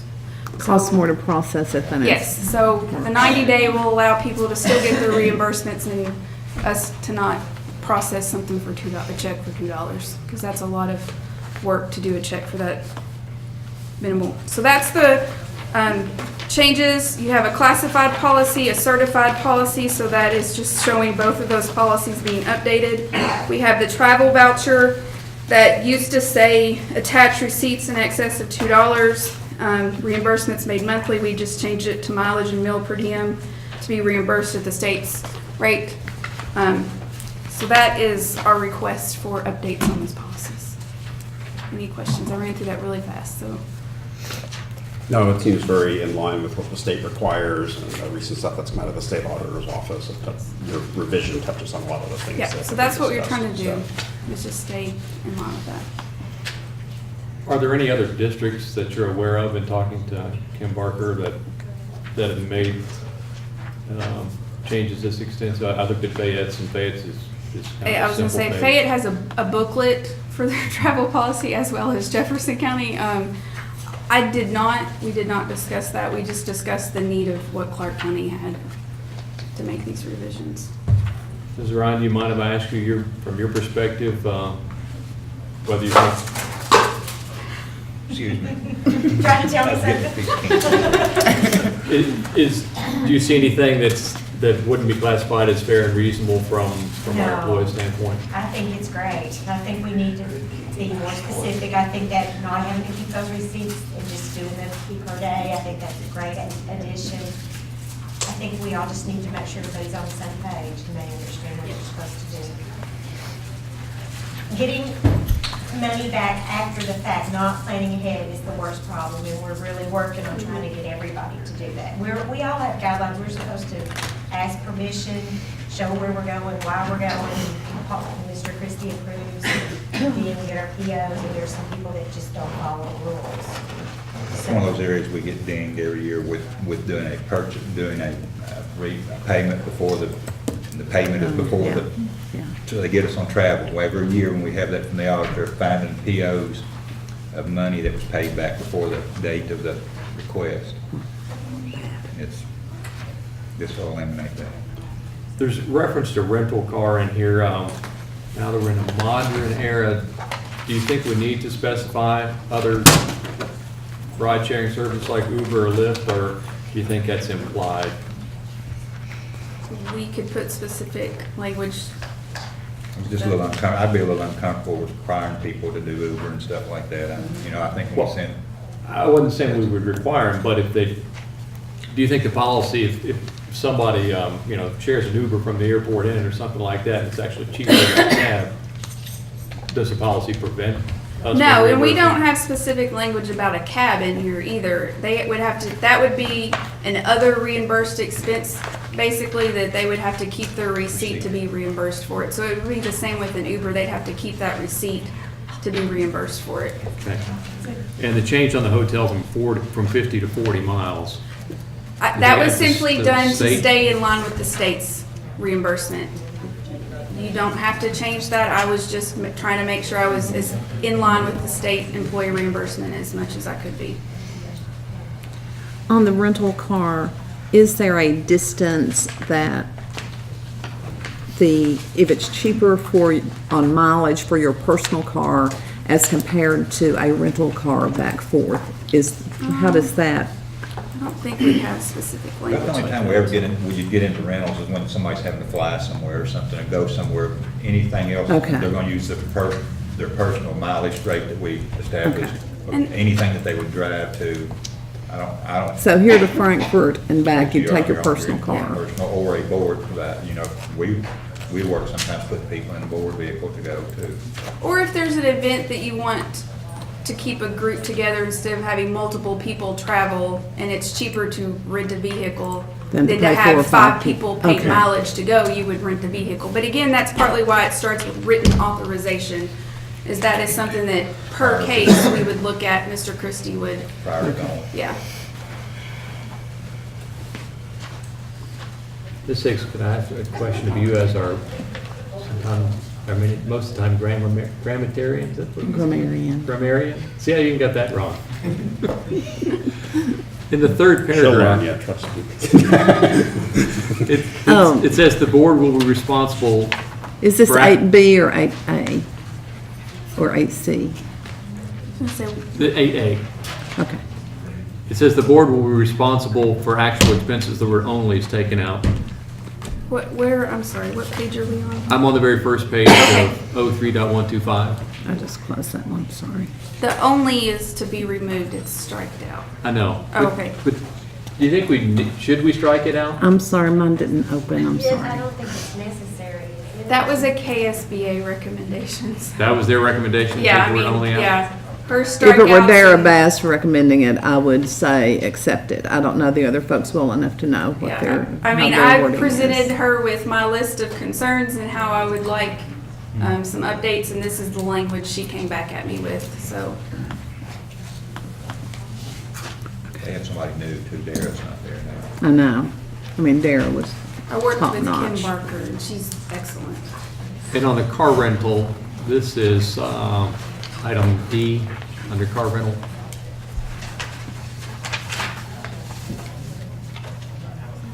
It says only one tank of gas will be reimbursed. Is the implication it would be a maximum of one tank of gas? Yes. Okay. The implication is a maximum. Yeah, I mean, typically anyone who travels is not gonna need more than one tank of gas. But If they there's do, still they're that doing option side trips that for they should prior have to. approval. If there's something that's obvious that Yeah. Because there could be some situations if they're not in the conference hotel and in an overflow hotel, sometimes those are kind of far from the conference Depending hotel. on, the city they. That's something we should know before Yeah. they leave. Right. We can.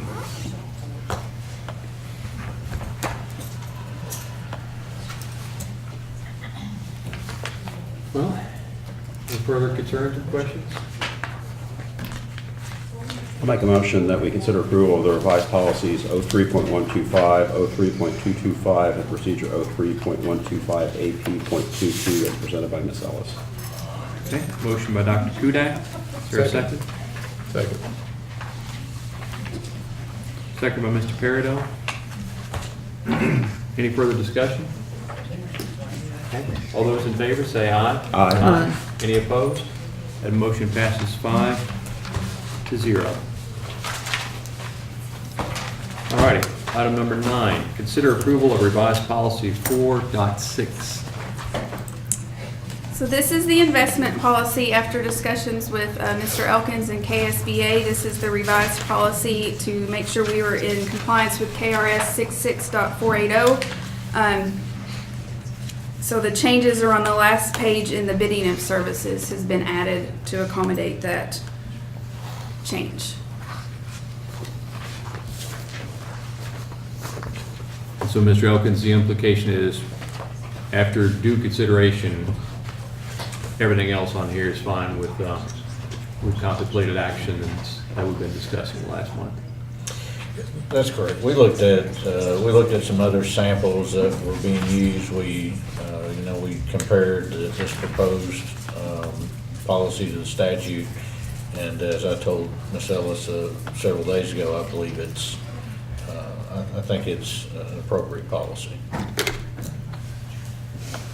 Our old policy, as you recall, had some shortfalls. We talked about that.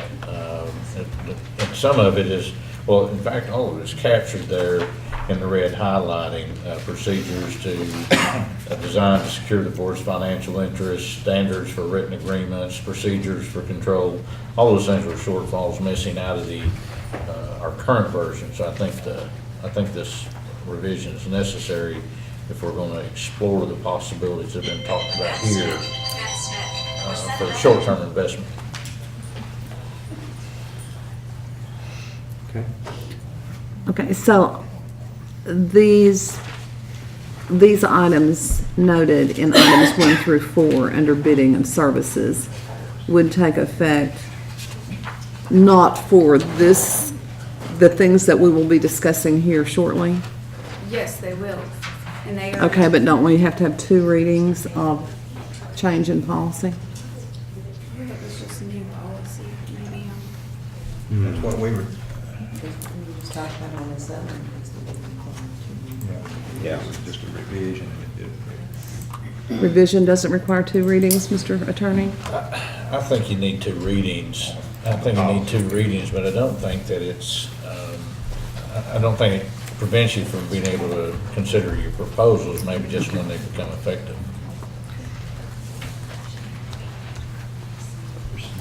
One of those that you passed in this last one was procedure. That is just one reading. Yes, Policy. procedure is 1. Yeah, policies should be Yes, 2. policies 2. Okay, it'll be first reading.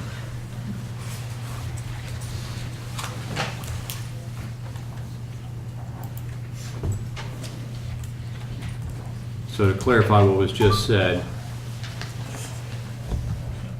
potential to make sure everything would be tidy. If later on in the meeting, we decide to take action on some proposals, we would need to approve this at a second meeting before that could take effect. Correct. Okay. Was KSBA involved with the drafting of this change also? Yes, that is their language. Like Mr. Elkins said, we were presented with 2 different versions of a policy, and he thought this was the better choice of what KSB presented us. Okay. And then just to clarify, the only change is at the very end of it, Yes, sir. where the prior to the investment, the language is taken out, and the new bidding of services. All the other language stays the same. Correct. Further questions, discussion on this item? If not, I entertain a motion to approve this revised policy. I'll make that motion. I'll second. Motion by Mr. Heisel, second by Dr. Tudak. Any further discussion? Okay, all those in favor say aye. Aye. Any opposed? That motion passes 5-0. And then just to clarify for the minutes, the motion is to ratify the changes of policy 4.6 as was included in our packet. First reading. First reading.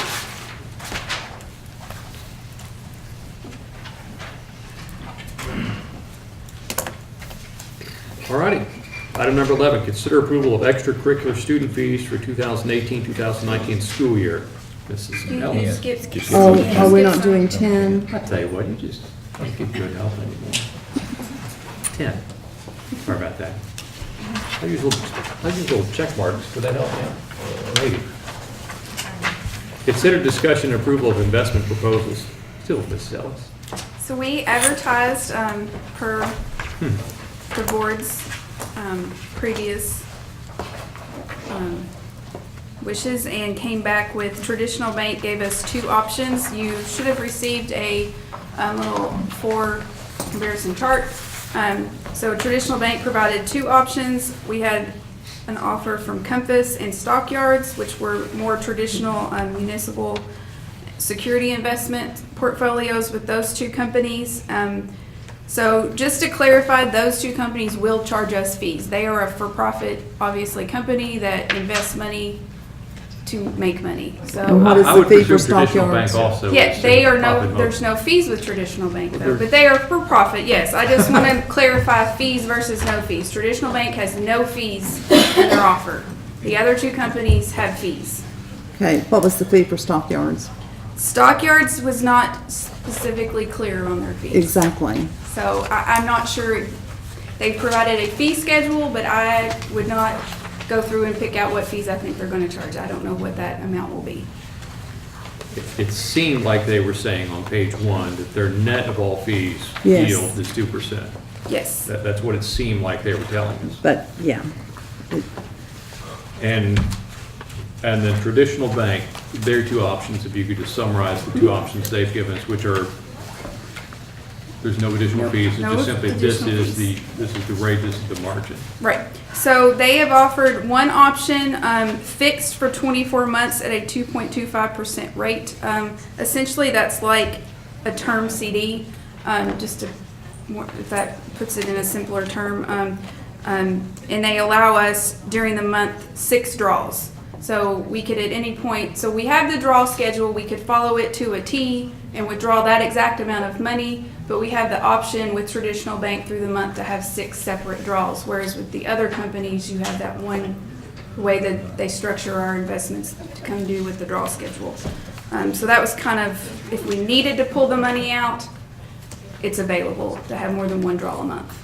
But that's just within the month, but they're still basing it upon the draw schedule that was proposed. Yes, so the So interest where- return, I'm sorry. Where do they say in their letter that there is no fee? I don't know that they specifically state that, but they said there is no fee. Okay, it's not in writing. Okay. Were they supposed to have something else with, other than a cover letter? That is all they presented me with. And the other one didn't really do, Stockyards really didn't do a response to the proposal other than just a cover letter and jargon that I requested information for interpretation but did not receive. Yes. So there was really only one proper response to what was requested. Is that correct? Well, there's another company that we also should review. So going back to Traditional Bank. Sorry. Yes. Going back to Traditional Bank, they've offered us 2 options based upon the draw schedule. A fixed rate, all encompassing on that 2.25% with some flexibility within a particular month. And then their second option is Their second option, the rate is 25 basis points over Fed funds, which is essentially what we're receiving on our operating money. But they will hold the 20,000,005 at the life of how long it takes us to draw it out for our construction project, whereas our bond of depository with Traditional Bank ends June 2019. So they're saying they will still honor that rate on these construction funds, even if we choose at that point to move our bond of depository somewhere else. So that's kind of why the rate's structured that way, because they're already offering us that rate. Fed funds right now is 1.75%, so today, that's a 2% rate. Yes, sir. But the downside, it's variable, so. Correct. Might go up, might go down. Okay.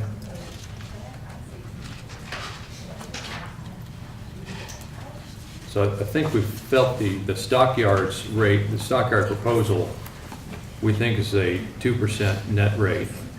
That is how I am reviewing it.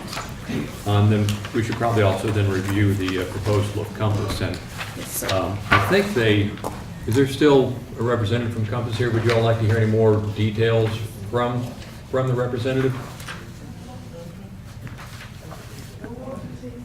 I thought the proposal was quite detailed. Okay, so the bottom line on the Compass proposal, then net of fees, is a fixed rate of, an effective rate of 2.06%. Am I interpreting that correctly? That's how I also interpret it, unless, yes, so the blended average of how the portfolio would be invested is the 2.06. So just to put the question out there, if we have an offer of 2.25% fixed and a net offer of 2.06, would there be any reason not to take the higher rate? And would you all allow me to ask, any problem with me asking the representative if there's something we're missing here? Because it seems like it's pretty cut and dry. Well, I'm still concerned that there is nothing about a fee in writing on the two that appear to be the options that, I can get that in clarification from them, because we can't make this effective till the second reading of the policy anyway, so that could be brought back as well on the second reading debate. Do you all have any objection if I ask Mr. Palmer to clarify the Compass's proposal? I think it's pretty clear. Mr. Palmer? You are correct. Okay, The rate of 206 is net of the fees that we do have included in the transaction. Okay, so if we're trying to compare apples and apples, we have 2.25 fixed and 2.06, that would be the correct comparison? That'd be correct. Okay, thanks. I just want to make sure we didn't misunderstand anything on $20 million. That's accurate. Or on $20,000.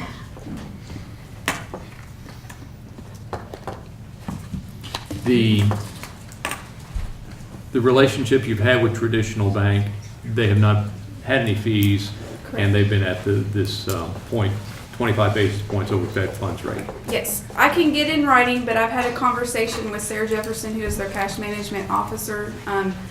They're basically honoring their bond of depository with us that states they will charge us no fees, and this is keeping the money.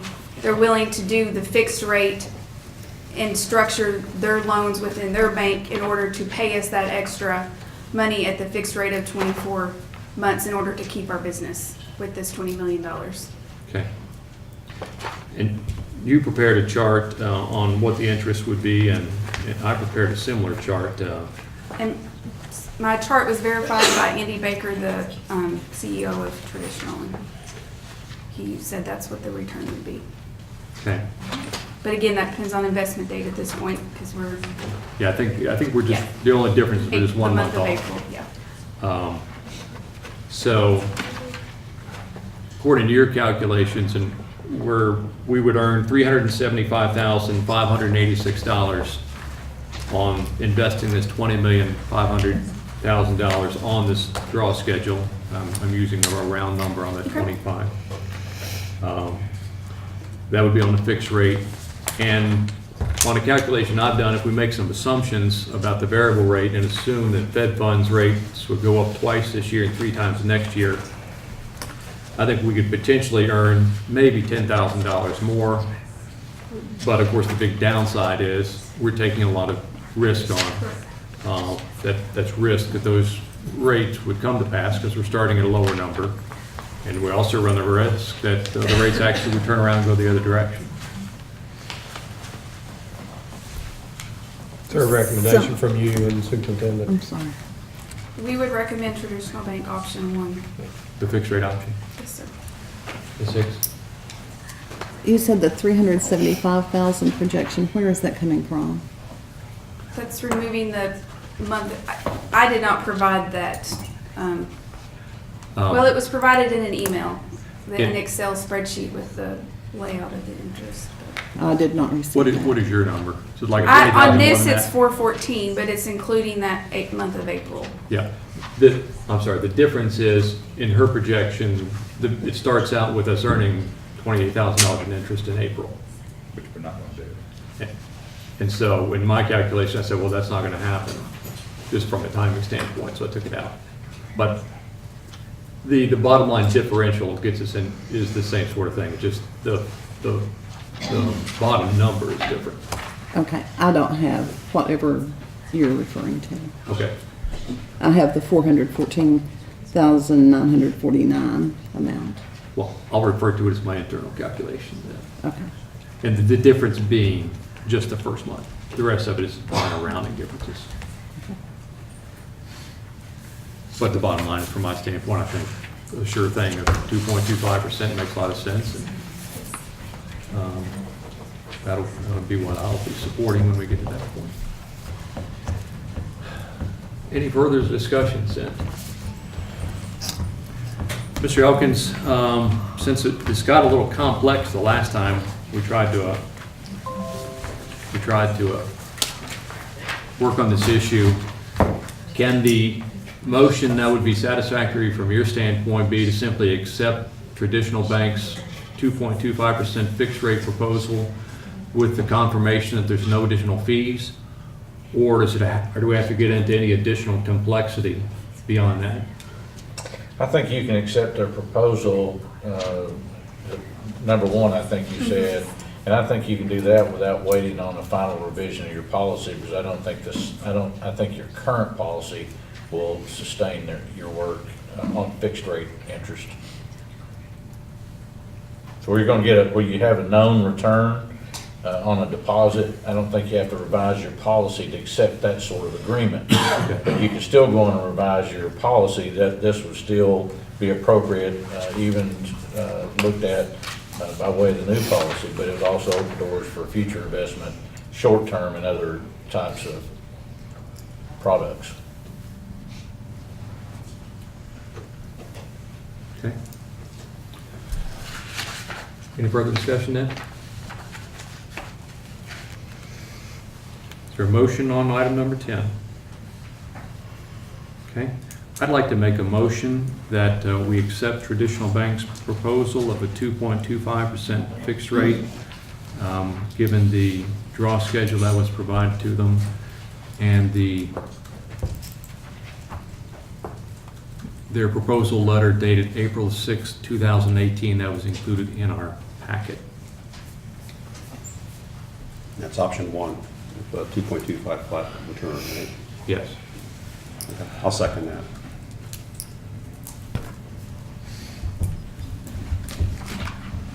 Motion by Mr. Heisel, second by Dr. Kudak. Any further discussion?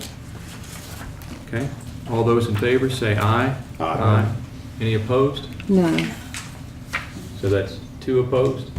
Okay, so that motion, Mr. Peridot, were you for or against? I was aye. Okay, very good.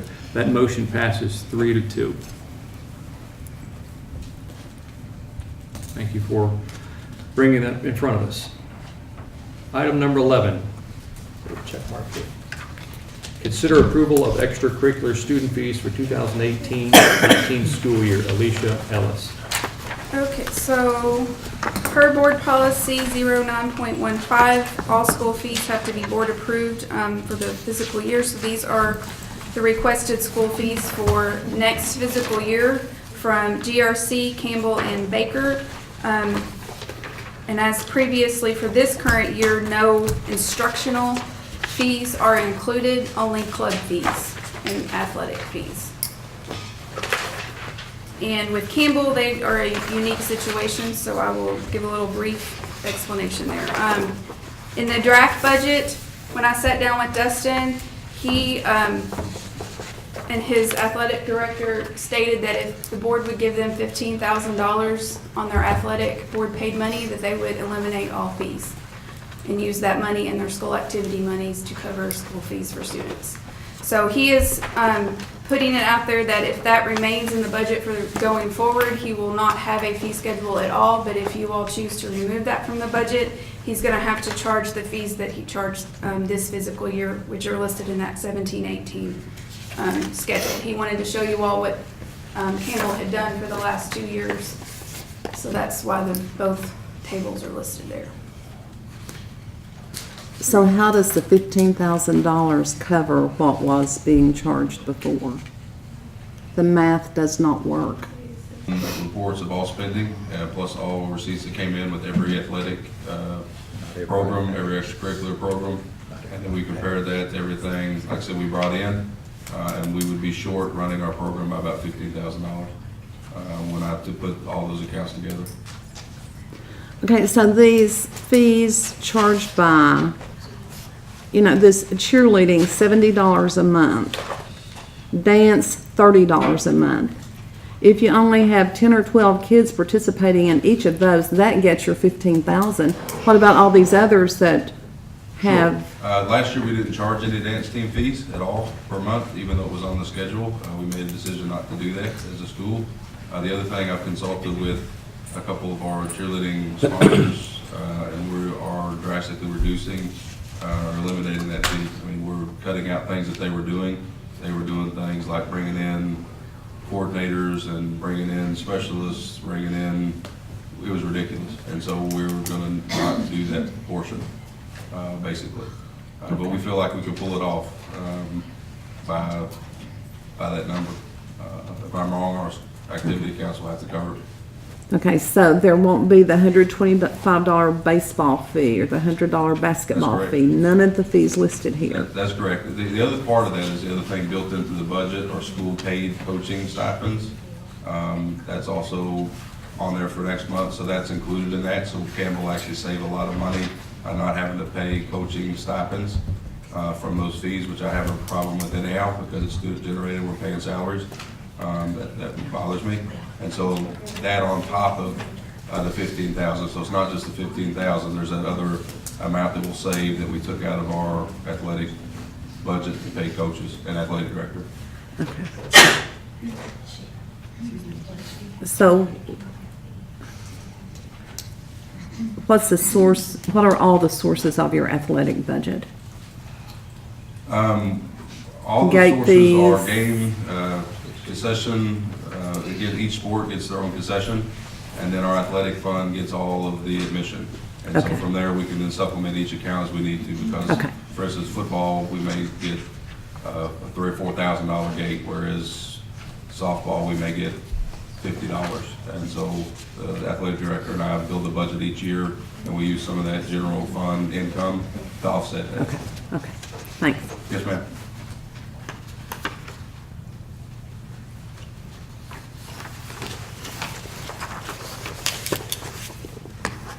So just to re-say what I think you've said to make for clarity. We had fees last year on several things. We eliminated some of those. And if the board allocates, continues with the $15,000 allocation, if we allocate $15,000, then you can eliminate all the fees. That's what our calculations say, based on everything else, as far as saving those coaching fees and things like that. Yes, ma'am. And the revenue we've been bringing over the last 3 years. You talked about in next month stipends. Is there any change proposed in stipends that are being paid that would cost us more money? Us being the board in terms of The what's being biggest changes allocated? are just taking off some of those school paid stipends that were under previous budgets, and then putting those under board paid. So And what changes are? that stipend schedule was provided in the documents when we reviewed the draft budget in January and budgeted in the draft budget. So they're both already built in. So the January information is the same thing as Yes. what you're talking about for Yes. May? Yes, ma'am. Yes, sir. So where is the $15,000 in the draft budget? It's Where in the does it board appear? paid athletic stipend budget. So it's included in that.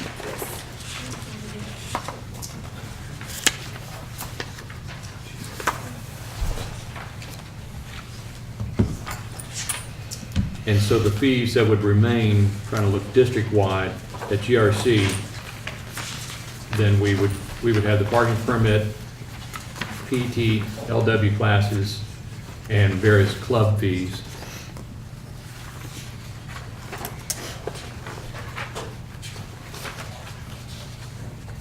And at Baker, we have replacement badges and then clubs and archery. And so what's changing at Baker is the Baker Orchestra payment. $25, is that going away? Am I reading that Yes, Mm-hmm. correctly? anything that was considered during instructional hours, the fees were being charged.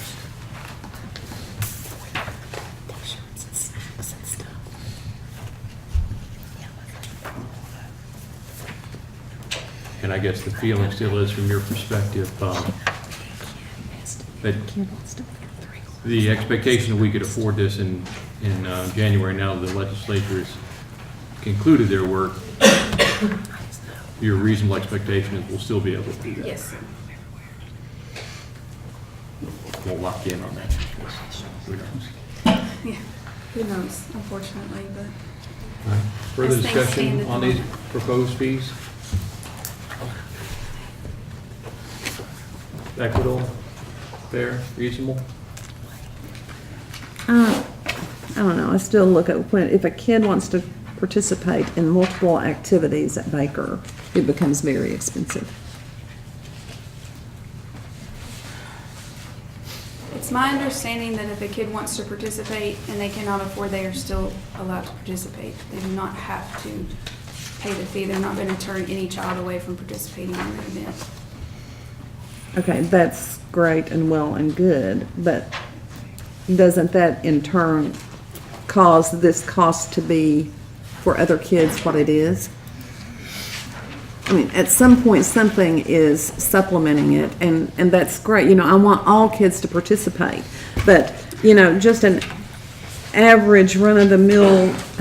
Red Book, which is law that we have to follow in our school activity fund, states that no fee that is paid is given specifically to one child. It's put in the pot of money and spread among all the kids. So they do other organizational activities to help raise money for the kids who can't afford it. This fee goes into the pot of money. It is not earmarked for Joe Smith because he paid $40 to participate in it. It's put in the school activity fund. I understand that.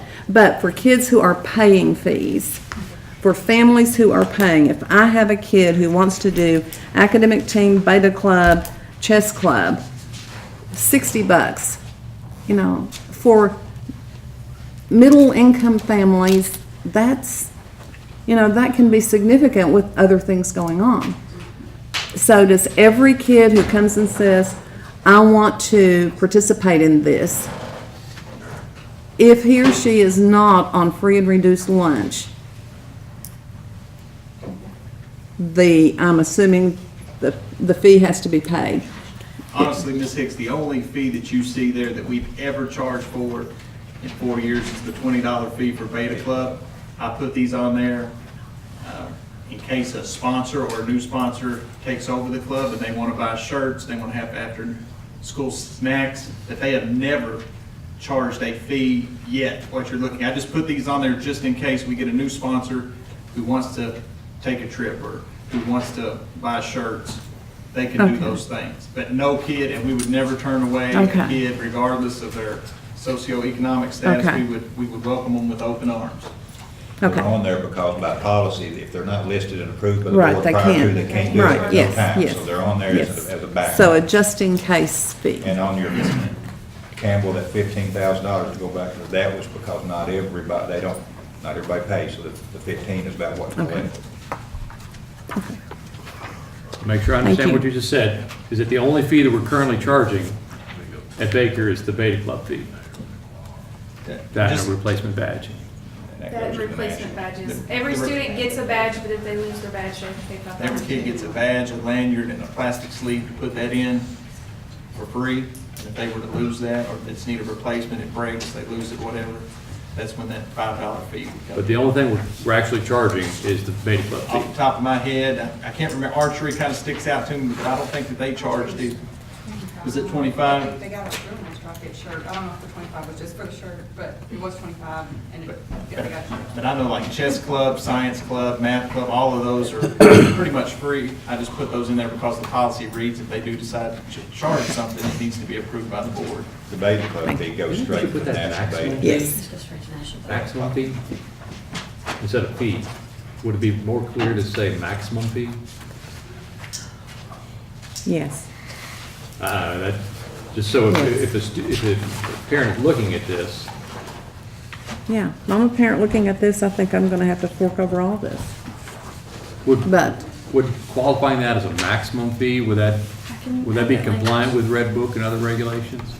Yeah.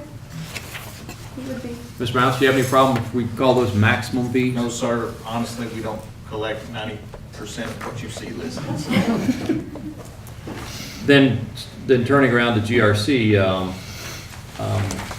the fees that there, we have Beta Club, as we do at Baker.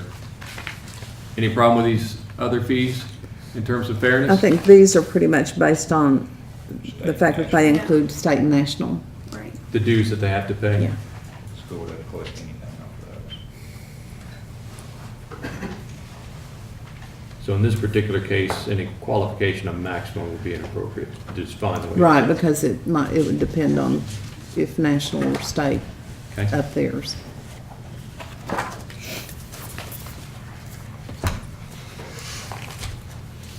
Any further discussion on item 11? Anyone like to make a motion on item 11?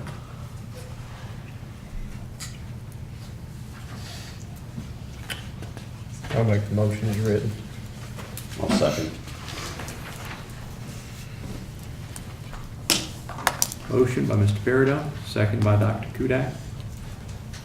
Any further discussion? Okay. All those in favor say aye. Aye. Any opposed? Motion passes 5-0. Item number 12, consider approval of 2018-2019 certified evaluation plan. Good evening. You have before you tonight a new evaluation plan. I'm hoping if things go well, I don't know if I'm feeling it right now, but you also have attachments of all of the forms that will go with the new document. If we put them all in the new document, it'd be about 200 pages. Yes. So we Are these just scattered around the table? 237. Yes. So what we're going to try to do this year, instead of having the huge document, we will have folders that will be electronically shared. So, trying to go more paperless. Does that So make how more does the sense? implementation of these 21 items really look in real life? Well, right now, they would have to be printed out. They can be completed electronically, but they will have to be printed out and kept hard copies until the Department of Ed determines what type of database that we're going to be able to keep our evaluation system in. We're almost about 20 years back. I mean, this just looked like the most busy work overload that I have tried to deal with. It's a lot. It is. Yes. It is. It's a lot. I think it's fine. I think you did a good job, and I wish my employers evaluated me like this. My evaluation is one page, Thank you. 5-point Likert scale. There you go. So this has something that sets out rubric. It's got documentation. It's got expectations. It's very clear the way the rater can look at these performance. It's very objective. And you have your sources of evidence that Yes. you know you have to So how long produce. does it take to do an evaluation using this instrument? or a comparable instrument? Well, probably not that long, because if you think about it, when you go in to do an observation, you're not going to take that document in with you. You could, if you're a seasoned evaluator, you know what good teaching looks like. I mean, If I'm a first-year principal, you're going to get lots of training. Yeah, unfortunately, about 18 hours of certified evaluation training. which has to occur before April, Has when to do occur evaluations have to be completed? Before they can do any type of observation. Okay. And so when do observations have to be completed by principals? Well, we have a schedule in there. If you want to Yes. refer to that schedule. Yes, noticed. Your final observation, your summative has to be completed for tenured and non-tenured by April 30th. Okay, that's what I remember, Yes. the April one. Now, we are following particular guidelines this year. Last year was the Wild West. The districts could determine what evaluations looked like. You could take things out, you could put things in. We didn't even submit them to the Department of Education. This year, we had very specific guidelines of what has to be included. Now, as of what's happened today, who knows? This could all go out the window, and, we've got a new interim commissioner, but based on what we know that we are submitting to the Department of Ed, these were the guidelines that we must follow. And we had to use they're no longer the domains, okay, with the Kentucky Teacher Framework. We're talking about performance measures. We're looking at planning, we're looking at the environment, we're looking at instruction and professionalism. And within those 4 areas, we have to determine what are the sources of evidence that teachers and administrators must provide in order to receive a rating. And so that's kind of where we started. And we worked, the 50-50 committee, we probably met 4 or 5 times. We had lots of healthy conversations, a lot of things that, we felt like, yes, and I will tell you, Mr. Mounts doesn't like the 23-page indicator. I'm with you, Mr. Mounts. It's lengthy, but if you are going to rate planning and you're going to provide a numerical rating, you're going to have to see every one of those indicators. Yeah. And if we want teaching to improve, then we have to use the evaluation system. We can't think of it as busy work. Because I'm going to tell you, we have a lot of tenured teachers that need to know feedback. How can I be better? Because trust me, as a chief academic officer, I'm not the best. Every day I can learn something new. There's something I didn't know yesterday, today, and tomorrow. And the only way I'm going to improve is if I have received feedback from somebody through peers or someone who's going to evaluate me. Yeah. I mean, it's a large task, and I felt like it's going to take a while to get used to it, but once you receive the training and you understand the process, I'm going to explain through the 50-50, we did have lots of discussion about the lengthy documents, but the teachers were the ones who wanted the lengthy documents.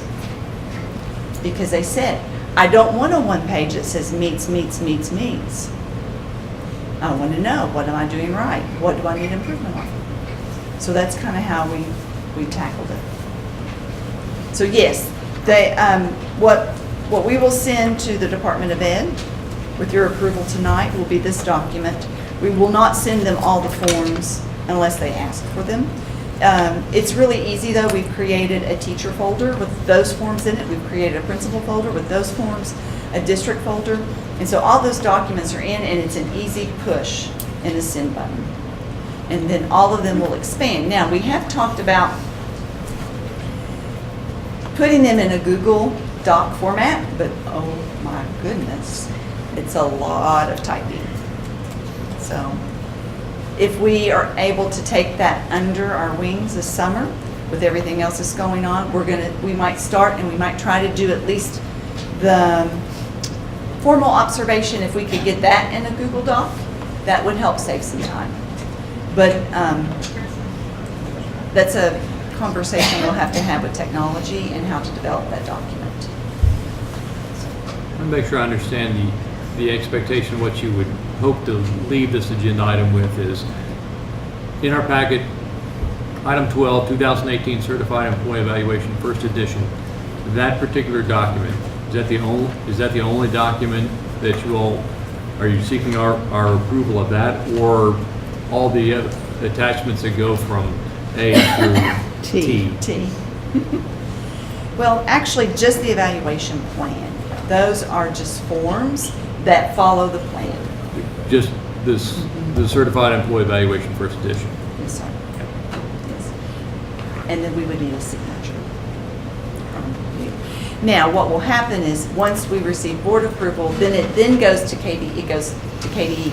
I pre-submitted it to KDE about 2 weeks ago. I kind of thought we might hear back, but I think they've got a lot going on. So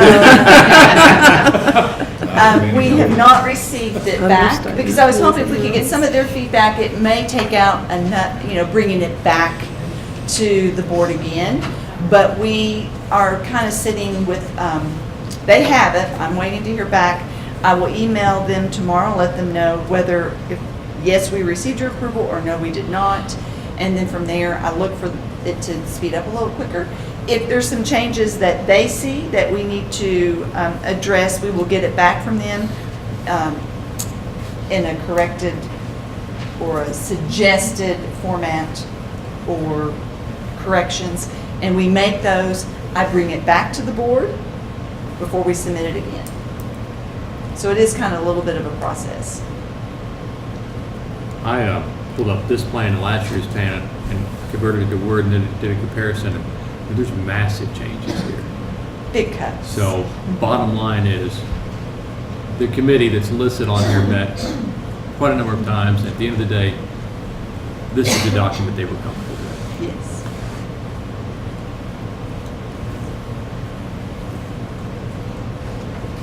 Any more questions? Further questions? I like it. Can you write ours for a department? So I'm on a different, I'm an educator now. I'm on the different side of the fence, so, and I was appalled with the evaluation process I just went through now. For me to get promoted, that's just that's one thing. They want to see publications, they want to see curriculum development, there's patient care, there's a lot of other things going on. But, the evaluations is part of it, so. Right. It's not easy. It's a team effort. Team effort. I think with something like this, everybody knows exactly where they stand, which is the way it should be. So I'll make a motion to consider approval of the 2018-19 certified evaluation plan as presented by Ms. Constable. Second. Motion by Dr. Kudak, second by Ms. Hicks. And does this refer to just simply in our packet 18A? Yeah. Okay. So to clarify, this is, what is being approved is item 18A that was in our packet. Yes. Or what's being proposed to be approved. I see some questions. Where's the 18A It's another bifocals problem on my part, is what it is. I thought it was. That's the actual plan. I'll amend my motion to say with forms as may be promulgated to fulfill the requirements of the plan. I meant 2008, I'll say more succinctly, Okay. the 2018 Certified Employee Evaluation, first edition 3/19-2018, and in our packet, it just simply labeled, I believe, 12. Item 12. Item 12. But because the A through T were all the Yes, so supplemental. just item 12. Yes, and I amended my motion to say with forms that may be promulgated to meet the requirements of the plan. Did you get that, Mrs. Nance? Okay. Any further discussion on this motion? All right, all those in favor say aye. Aye. Any opposed? That motion passes 5-0. Thank you. Thank you. Do you want to forge on to 13 and beyond, or take a break? What's the desire of the board? You keep going. All right, Drink. let's keep forging on then. Item number 13, consider approval of band and orchestra instruments and equipment. I put my name by here. Certainly at the beginning of the meeting, there was some question on whether or not this was appropriate. And I think those are very valid concerns. Where I'm coming from on this item, as I stated at the beginning, is dating back to the June 17th, 2014 meeting. Item number 18 was consider approval of band and orchestra programs for capital request for instruments in the amount of $400,000, David Boland. There was an attachment to that that referred to $535,000 in equipment. There was a motion that was made, number 195, to allocate $200,000 towards that proposal, and that motion passed. And I remember that at the time because I had some involvement with that group, and I wanted to, I was trying to think of the way that the new high school over in Fayette County was just put together, Douglas. And I think they did a similar thing, that they allocated funds to their band program, I think maybe $290,000 or something like that, plus new uniforms. And I felt like, looking back on it, that perhaps due to other concerns, and I certainly wasn't on the board at the time, that we were not able to allocate perhaps what might have been the full amount that dates back to the original construction of the new high school. And I would note that in the current BG1 that we're working on for the addition, there is a balance left over from the construction of the high school of $2.1 million. And so I'm really sort of going back. Has that balance been committed towards the athletic complex? Absolutely. It's all committed to the athletic complex. My point being that there was funds left over.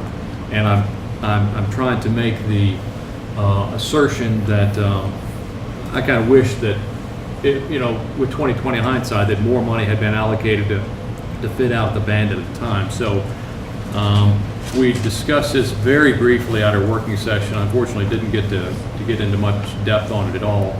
But I wanted to bring it back up as we have another school year coming about, and we'll go into another year in the high school, perhaps without a full allocation of equipment. And I asked permission from Mr. Boland to see if the band director could perhaps flesh out this need in a little bit more detail. Do I have any objection from fellow board members if we hear from the band director? Let me fill everybody into the rest of that discussion, because I was board chair and I remember that pretty vividly. Given a very large number, I think it was over $500,000. So we told a lot of the band instruments were in very poor shape, needed replacing.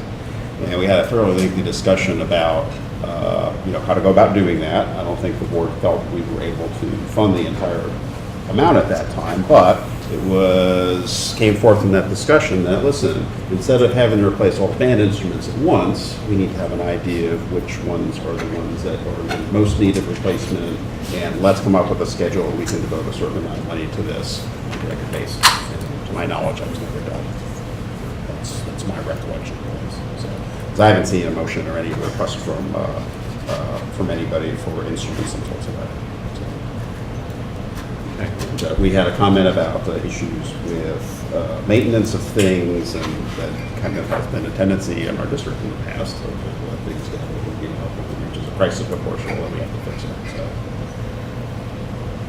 The other thing is, I'd kind of like to hear from Mr. Boland and see what he has to say about this. We've heard requests for technology.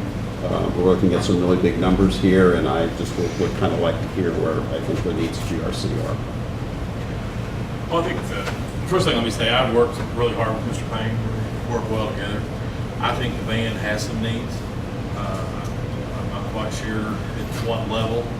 We've had this conversation. But I guess from my standpoint, I'm just a little concerned as to, I've stood before you on several different occasions, and we've done needs lists. What do we need to do as principals to have some of these needs heard? I do echo the sentiment about maintenance, because I don't think we ever really take care or look long-term towards maintaining what we have. You referenced the BG1 up there. If you go back and look when GRC was completed, the flex room was never done. The technology was never put in there. So if you come up there and after we spent all the money to make it nice, we have to roll out the cart, because nothing was ever finished. The library was was never done. You know, we could never get the screen because I think that was an architectural problem with the layout. But there were things that were never ever completed on it. There were other needs when we made the move. You know, other things weren't funded either. I mean, not that we needed it at that time, but I've stood before you and told you there is equipment we have that's outlasting its life. So, I mean, I support getting some new instruments. I think he's got some stuff down there. I know, I hate to say the one problem we've had with one in particular one, but yeah, I mean, he's got some needs. But there are other needs out there as well. And that's what we need. We've done needs list, but I don't know where it gets. And I think that's where I come from on, you know, and I have nothing against approving anything, and heaven knows we've got money coming out of everywhere. But it bothers me being in the same position that Mr. Bolin has been in before, that you ask and you ask and you ask and you do not get what you want, and then somebody kind of circumvents the process and brings it in here and we look at entertaining that. That bothers me. I think that we have administrators in our district that we have to rely on. I don't have a problem at all giving anybody money. I just think that we have to have a process, because if we don't, then what keeps the next person from coming in there? If there's somebody that comes to me and you know, and I'm an old basketball coach, and the basketball comes to, you know, we could use $200,000 worth of stuff here in this gym. Well, okay, I could bring that in, and somebody else could bring something else in. And I just think there has to be a process, and if we're going to prioritize things, they should come through the building principal and then through the superintendent. And to me, I just think that's the way the process should go. And I don't, you know, I'm not for denying anybody anything, but if it comes through the right process, I think that's the most important thing. And this board struggled with that process for some number of years, so certainly goes back to when I was chairman. And I mean, that's important, I think, for us to be equitable in our spending and look at what our greatest needs are. We've made a lot of progress in, you know, meeting some of those needs. We've had a lengthy needs list, which we're able to whittle down, but I think there's been a lot of emphasis on facility and those sorts of things, and actual building things. And, you know, we haven't talked a lot about technology. We haven't talked a lot about band instruments and some other things, which are very legitimate needs on that list. So technology to me is paramount. I have people, every time we ask at whatever function it is, and principals come up here, the request is always for more technology. And I think as a district, that should be our first priority. But that's just my opinion. I don't know what the optimal process is, and just an old scheme of things, I'm still kind of new on the board. In this, I saw the need that was out there, and I said, well, I'll try to bring it in front of the board and try to be the champion of it. And if I can get 3 votes for it, that's fine. Otherwise, I gave it a shot. And certainly from my perspective, I mean, we don't want to get overly bogged down, but if there's we want to bring a technology proposal or other specific proposals, somehow we've got to, get them off of where they might be languishing, and get them at least in front of us to take a vote on it, up or down. But at the same time, trying to balance the reasonable governance and processes of the board, which I'm not sure exactly what's optimal.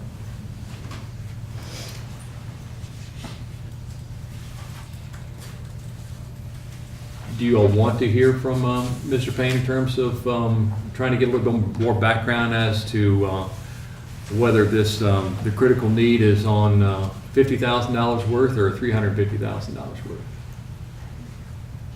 Do y'all mind if we gave him less than 5 minutes? Don't object. Okay, that's fine. Mr. Payne, could you try to give us some brief background on this, trying to bridge the concept of we kind of wish we'd had a schedule of replacements, and we did 4 years ago, and now we're here, so we can maybe get a better feel as to what the need is, knowing unfortunately we've got a balance of a whole host of other needs within the district. Sure. First thing I will say, if you don't mind me to say it, is that the need for a process for any coach, for any teacher to get those possibly languishing proposals off and get them seen or heard is definitely kind of, I think, how we got here is for multiple years now, we've come to you guys through various means to try to address these things, only for them to not be addressed. And then as they languish, you know, kids are still coming into the band program. And that's how I'll tie into what we're doing right now, is that we are, as of today, checking with our counselors and commitment forms, we are 25% larger with our projected enrollment next year. We have 100 now, we're gonna have 127, okay? And then what's really amazing about that, I was talking to Mr. Mounts out here in the hallway, is that 4 years ago, when the middle school task force decided that they wanted Baker Intermediate to look more like a middle school and less like an elementary school, they decided to vote and put band and orchestra as part of that. What we are about to experience next year is what I think is going to be a continual, we're going to see increased growth because of an intentional decision by board members, teachers, faculty, everyone here in the district to do these kinds of things. So it's very neat that that's happening. We do have an aging inventory. A lot of the instruments that we do have were either, and this is school-owned equipment, the boosters don't own anything. But the boosters have purchased instruments over the years as they've been able to. There was a purchase in 1989, according to Mr. Vincent, who I talk to regularly, said that that had happened, and then there was also a purchase maybe in the late 90s. But other than that, that's the only time that there's ever been to my knowledge, and again, this is my 5th year here, that there's been equipment purchased for the band programs, and to my knowledge, there has never been, and we don't have right now, any kind of maintenance budget. So, except for the 2014 allocation, which correct, yes, and I don't mean substantial. to, yes, absolutely. Other than that, yes, which is huge. So And there's it's part no- of how we're still surviving is off that. The band maintenance is taken care of by the boosters, so the equipment maintenance. Correct. $4,000 a year, and that ran out in January, so I have some electrical tape on a couple Barry Saxes right now.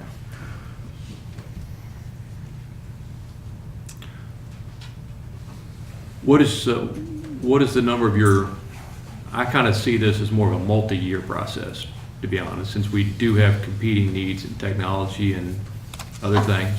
Agreed. What is your critical replacement need to be able to staff a viable marching band next year? Now, I had this item listed as band and orchestra, but that's a mistake on my part. We're just simply talking about brass band instruments? Band instruments, not necessarily the brass family, but yes, band instruments. Not string instruments. Correct. Okay. And I was encouraged to limit that to just my needs and the band's needs at this time. Tenor sax, well, if you'll look at the $100,000 option, and I know I put that in there, and of course, even if we got one instrument today, that would be outstanding. I could take the duct tape saxophone that Abby Troutnell, who spoke earlier, has, and I could get that out of her hands and give her one that actually works. One instrument would be outstanding, but we really have 4 tenors that need to be replaced. We've got 2 students sharing one Barry sax, which is great during flu season. We have 1 piccolo being shared by 3 students, obviously not at the same time, but they swap them out and all that. Bassoons, again, we could use a bassoon. We could use clarinets. Everything on this list is things that are immediate needs. We don't own a drum rack to hang our drums on when we go to the marching band field. If we can't do that here, well, we'll try to find money through the booster program, but where we already pay, the booster program already pays for all of our assistant coaches. You know, the athletics have a budget, the band does not. And so we have to pay, and we have as many students as, Coach Lucas. I think the marimba, that was one of the items, y'all got a new marimba 4 years ago. Mhm. And so is this marimba that's on here, is that to sort of match that? So are you running a new one plus an old one, or how are you doing? There was an right attempt now? to have a trickle-down process as the high school got more equipment that we could hand some things. Campbell doesn't own a marimba. We gave them our old one. We had to recall that this year when we had a piece that called for 3, plus we had more students. Actually, I'm sorry, we had to take that back from Baker, not Campbell. But we were able to hand one of our old instruments to Baker, one of them to Campbell, and this would allow us to not have to take from Mr. Lee, who's watching right now. Mr. Lee. And the timpani, did you all recently sell some timpanis? We did. You all allowed us to surplus a old set of timpani. We were able to get $5,000 out of that surplus. We just had delivered to us this week a set of chimes for that exact amount to replace our very broken set of chimes that we had before that were very old.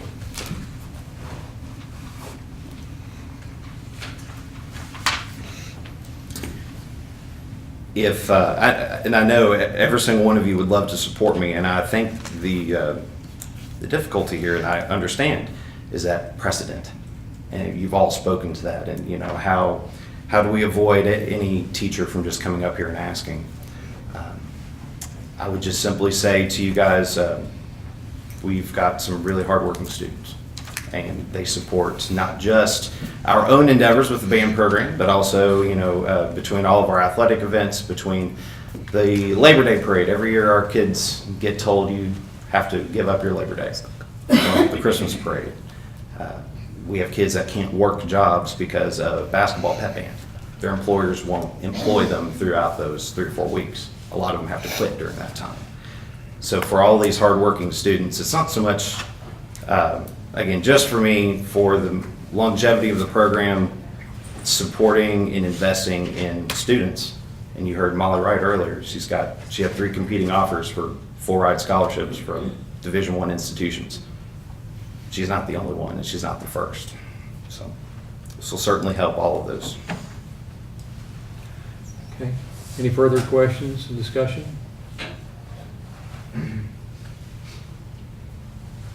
All right. I'd like to make a motion that we allocate $75,000 to the band program for the purchase of new instruments as the exact selection of to be determined by the principal and whoever else he feels would be appropriate. Second.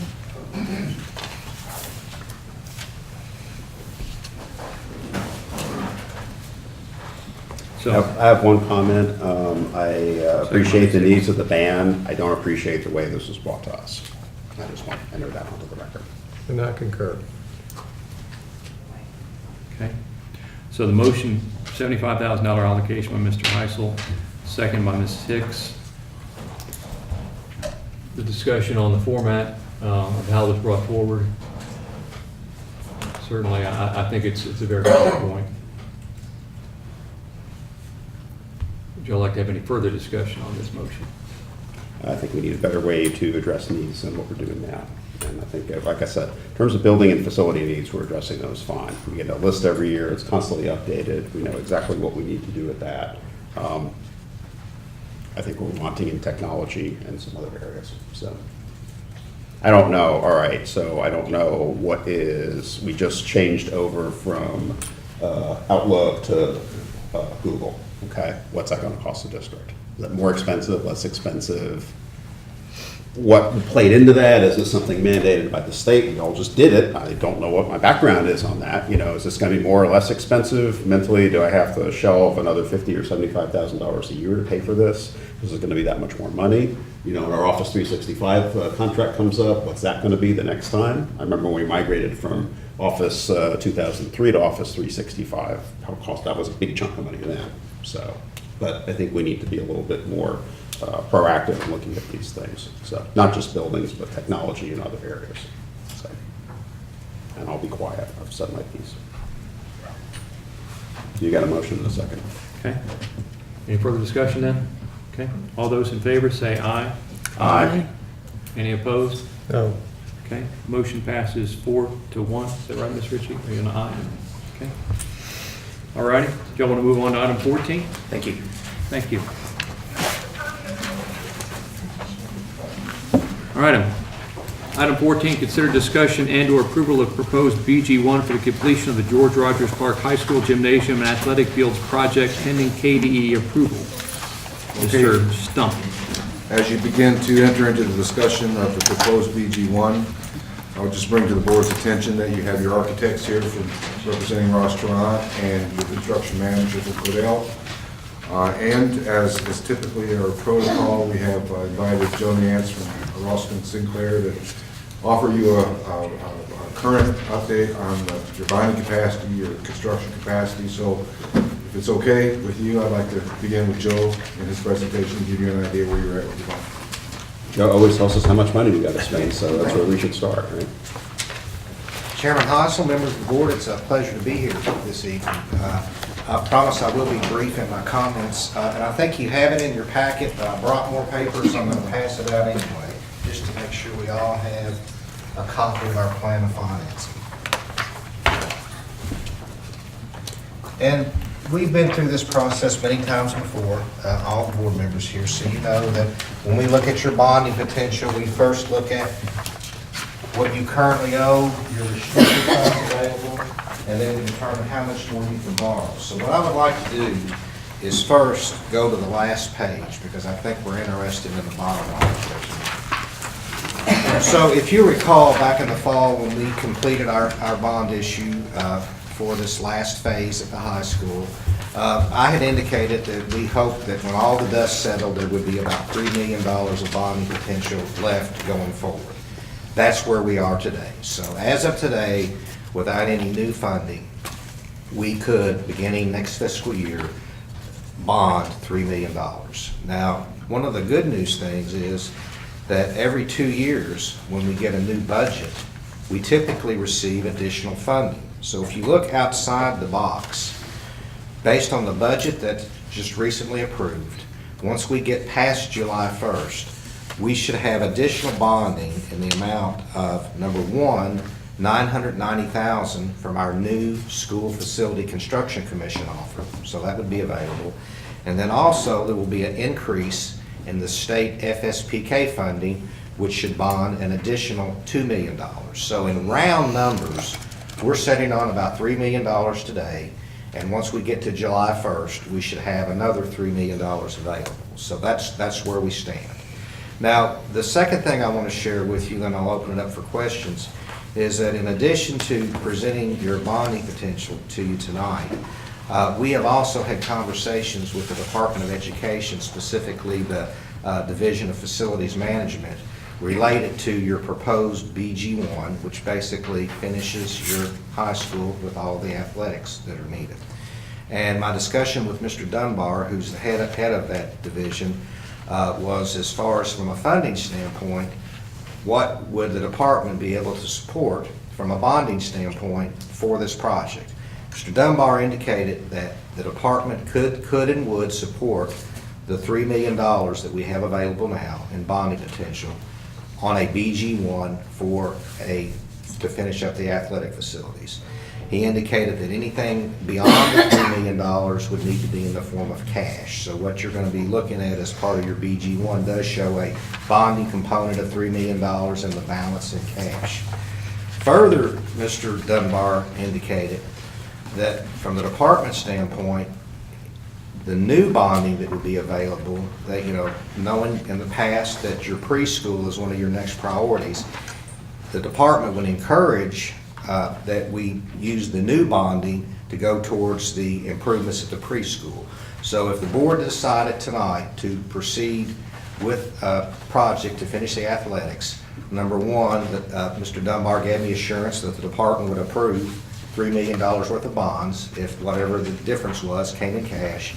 And then going further, they would like to see us have a plan for, once we get past July 1st, how could that additional roughly $3 million go to renovation for the new preschool?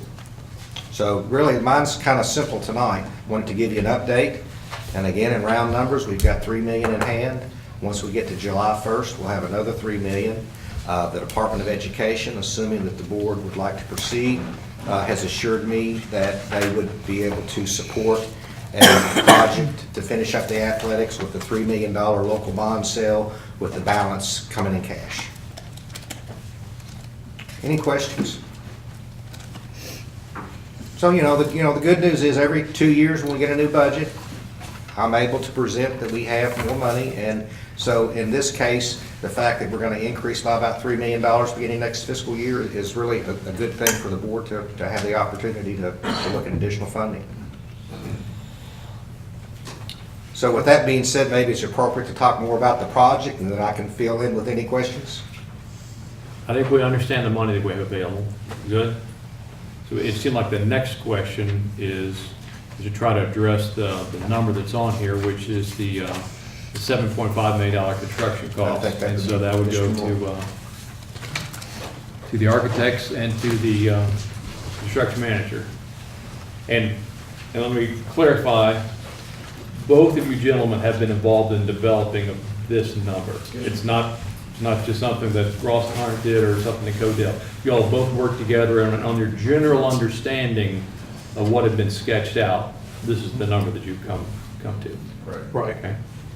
I guess I would share, thank you for being here, and I would share with you that we're excited about the possibility of this project. We've been involved with you now on the high school and even on this, what I call phase 2 with the athletics, and now this potential phase 3. One of the things that we're trying to do is establish this BG1 that acts as a placeholder, if you will, or a budget that would be the beginning document that KDE, like Mr. Nance said, would need to approve before you could move forward. So for our perspective with working with Codell, we looked at where we were with the, I guess, 3 main venues we're talking about. Baseball field, we put a number together from a budget perspective of about $1.5 million for baseball. For softball, we were in the $1.3 million. And what I would share with that is that that number can fluctuate. I mean, we have had conversations with the programming that was done in terms of the master plan, if you will, for the campus a couple of years ago, looking at the beginning of the overall complex with the competition gym, the stadium and track venue, tennis courts, everything that's taken place. So we know that when we're looking at the baseball, softball venues, we're talking about not just the field, which is almost like the minor component for the field itself. It's like the dugouts, the fencing, a press box, a concession stand. We potentially talked about public restrooms being out there. If you did not build the field house, you would have to have the public restrooms. There was even conversation about having a simple restroom attached to the dugout. We've been all over the place in terms of what kind of backstop, what kind of fencing, netting. There's a lot of work still to be accomplished in terms of putting together a set of construction documents that would be given to Codell to be able to put together the bid packages and get that out on the street. And I would remind the board that we'll definitely be back in front of you in terms of schematic design, design development, construction documents, like we always do in terms of the phases of the project moving forward. So again, the BG1 is a beginning. We were at that $2.8 million for those construction, from a construction cost perspective on baseball, softball. The field house is where our number. Okay, go ahead. Yes. Ladies first. No, go ahead. Okay, so all right, you're going ahead now. No, I'm not saying All right, come on, somebody talk.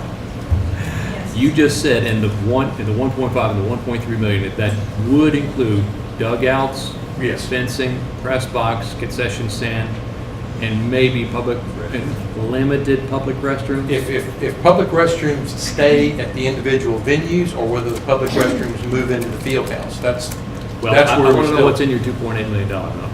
Do we have any restrooms, or do we just have one small restroom? I would say it was more like restrooms as associated with the dugout for the players. Restrooms for dugout. And not public restrooms that I would like to say are consolidated at the field house. Okay, and what is the grass, natural or turf? Currently, we're proposing it's natural. With 2.8 million. With the 2.8 million. There was some conversation, Blake reminded me, they could not be here this evening, had a conflict, but there was some conversation at one point about a artificial turf infield, not necessarily the outfield, but some venues are going to an artificial turf infield just And for playability. It might sound silly, but the dirt is regular dirt, or is this No, if we don't do, specialized dirt? no, the dirt is not so much just the dirt as it is a special blend of brick dust and clays and a soil amendments to make the infield more, playable and more maintainable on a regular basis. So it's not just simple, But it, clay or dirt. on the diagram we had previously, Right. we're talking about this field and this field. Correct. And these would be the two dugouts. Correct. And that's the press box and concession? Yes, concessions on the lower level, press box above. Okay. And any seating? Yes, bleacher seating was included and as well as the lighting. Okay. How much in your bleacher seating? Actually, cost for bleachers on the baseball field, we had like 500 seats, okay? So that was like 65,000 was the number we had for, at the. So 500 seats on the baseball field. And 300 seats on softball. And what is this building right here?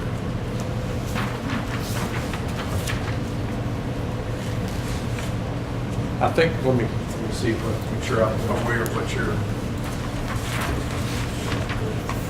That was where we're talking about some storage and stuff that was going to be out there if we did not have the field house. So is that in the 2.8 million? Yes. Okay, so the small, we'll call that the small storage building? Right. And we're. Some of that was actually also maybe some mechanical, like if we ended up having the lighting for the fields and we ran that to a electrical box and stuff like that that would be locked inside, part of that building.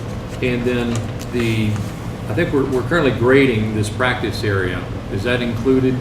Well, the grading right now that's included in the current project is mass grading, and they would get just to a rough grade, like rough carpentry, and so now you're talking about the finished grade that is actually laser graded for the infields.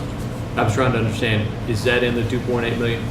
The finished grading is included in the 2.8 million. And of course, the 2.8 million is your 1.5 and your 1.3. Right. So really, that includes everything on here except for the field house building.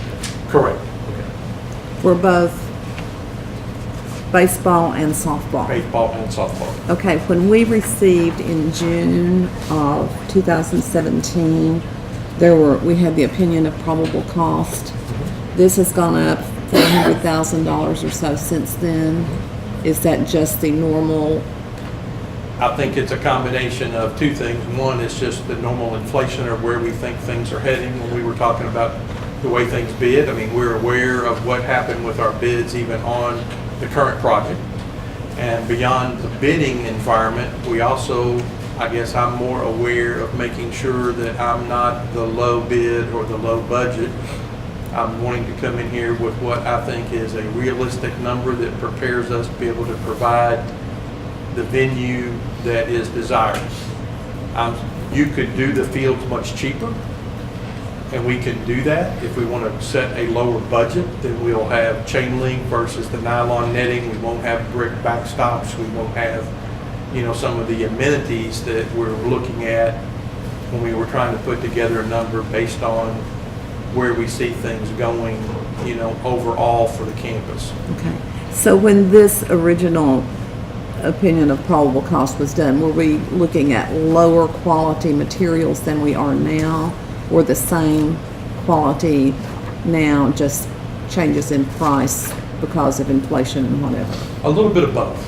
A little bit of both. I'd say when we were talking about this, it was like some of it is inflation, let's say, or just the cost opinion escalating as a result of current bid environment. And the other part of it is looking at making sure we have some latitude there, like whether 500 seats is enough for baseball.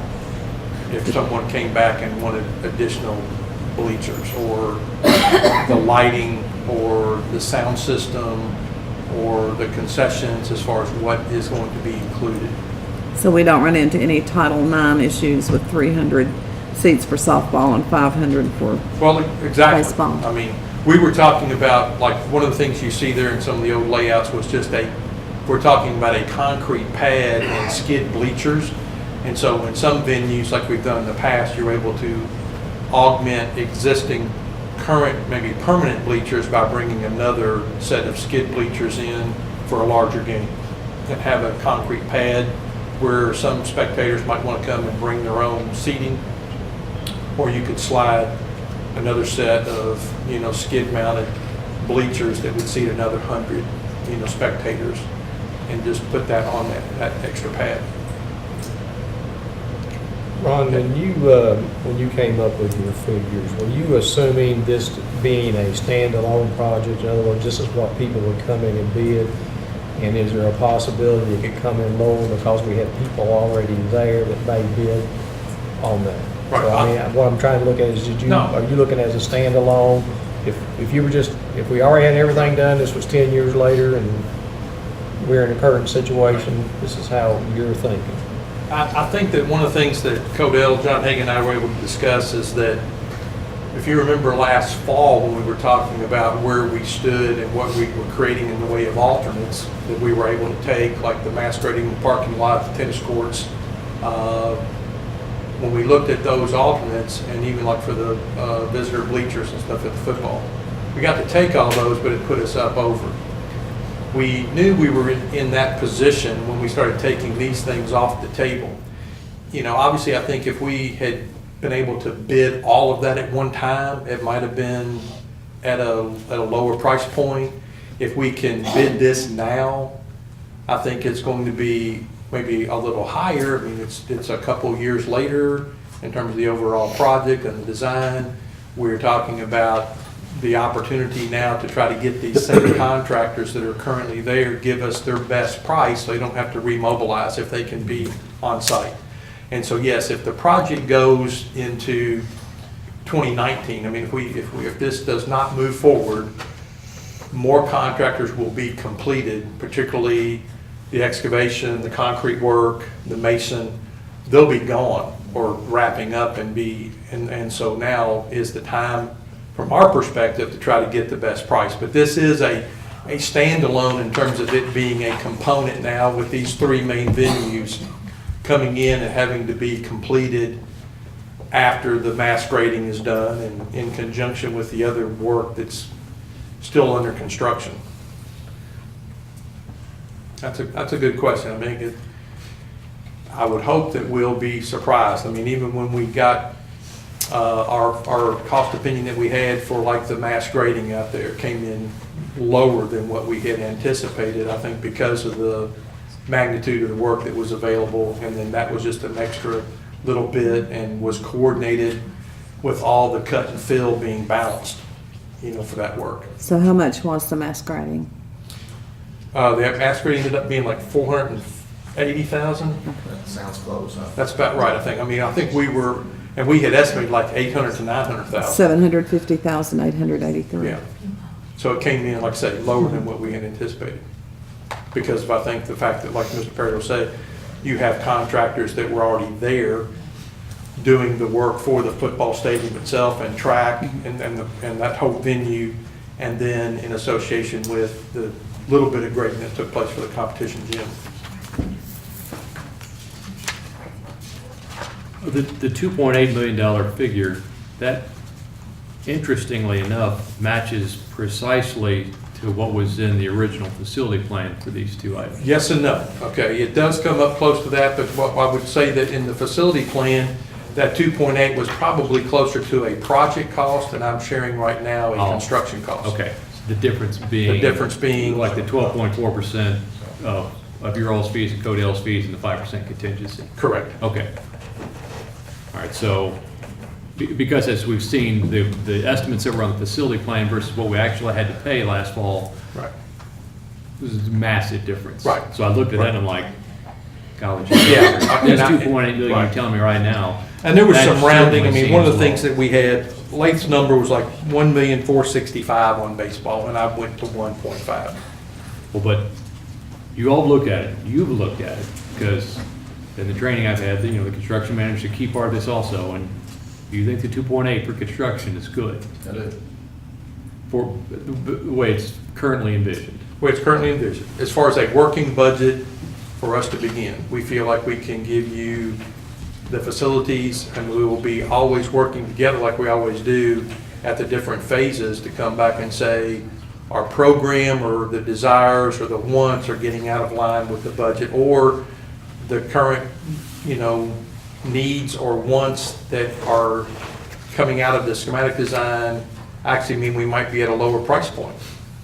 would you all envision, so we don't potentially have the surprise that it seemed like before, that if we approve this, the BG1 now, would it be out of line to maybe work with a committee of the board to sit down and say, here's exactly what we're talking about? So, you know, we all know, you know, the concept is to get, you know, a fabric fence versus a chain link fence or something like that.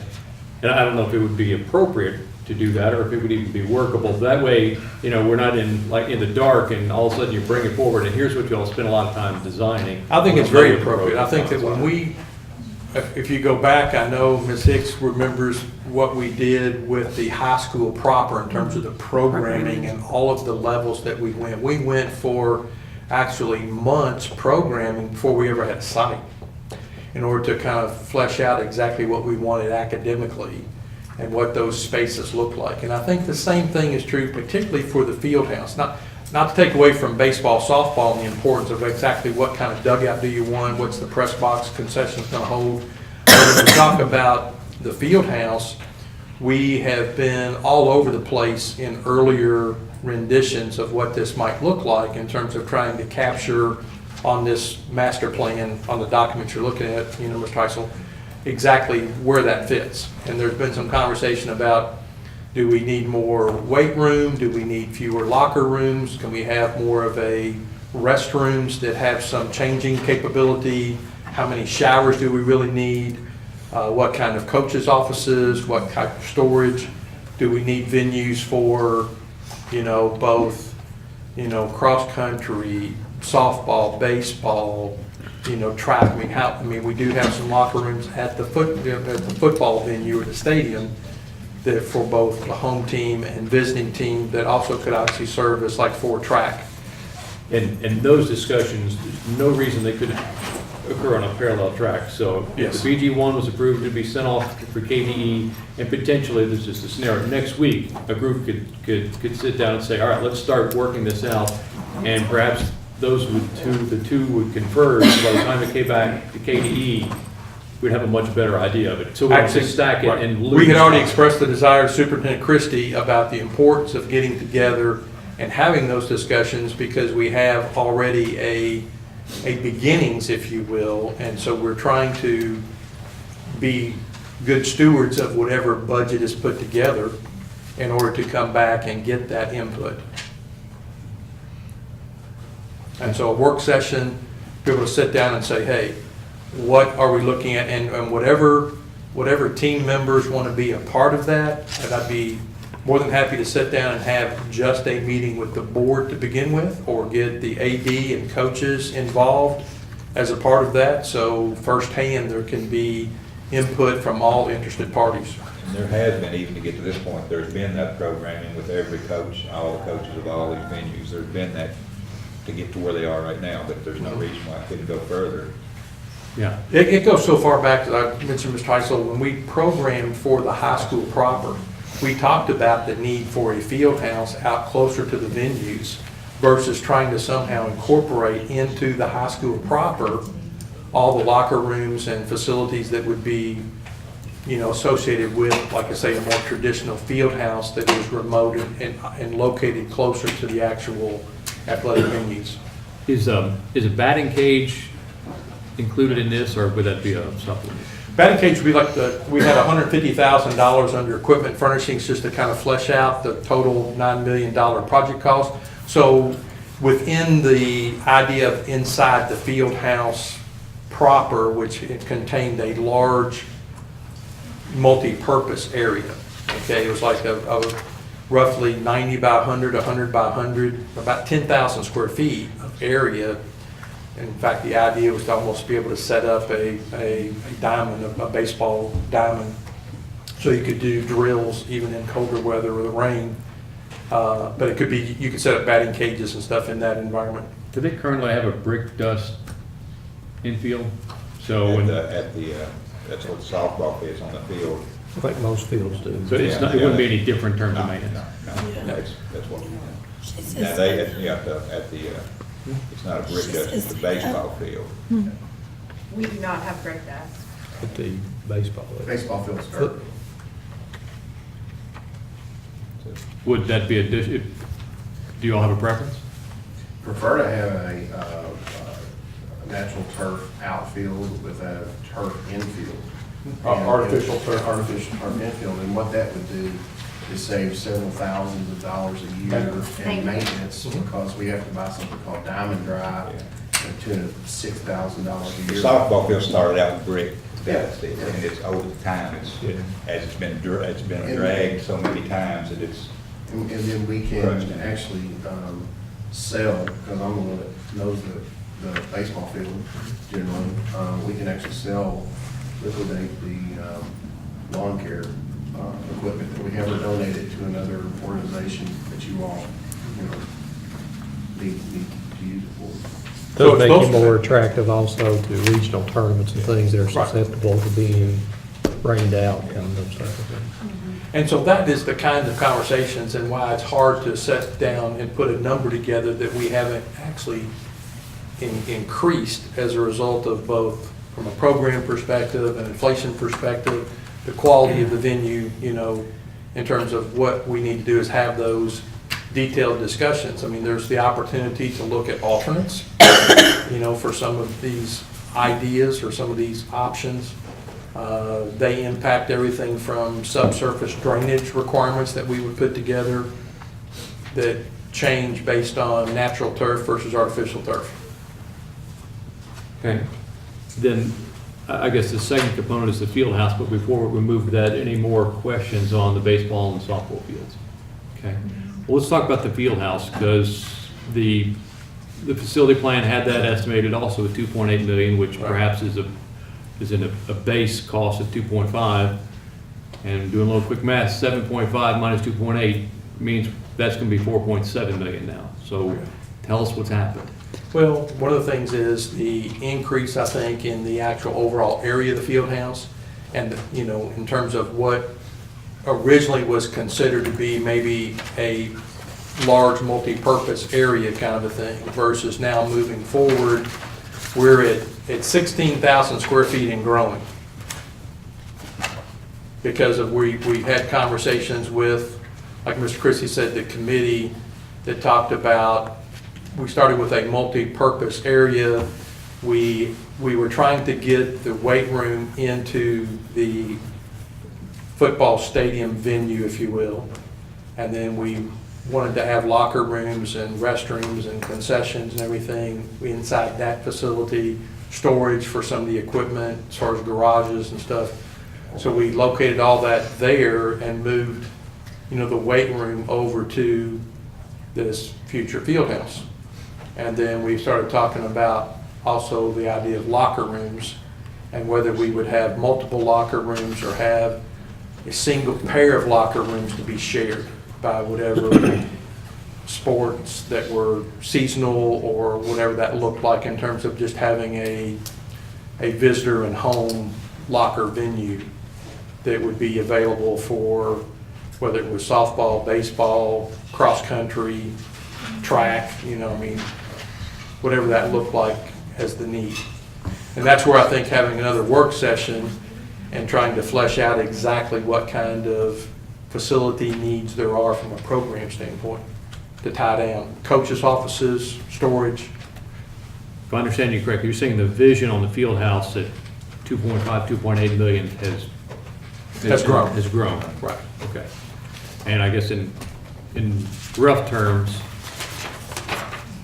the last envisioning of the field house was give or take a 10,000 square foot indoor practice area. That's the bulk of the space. Correct.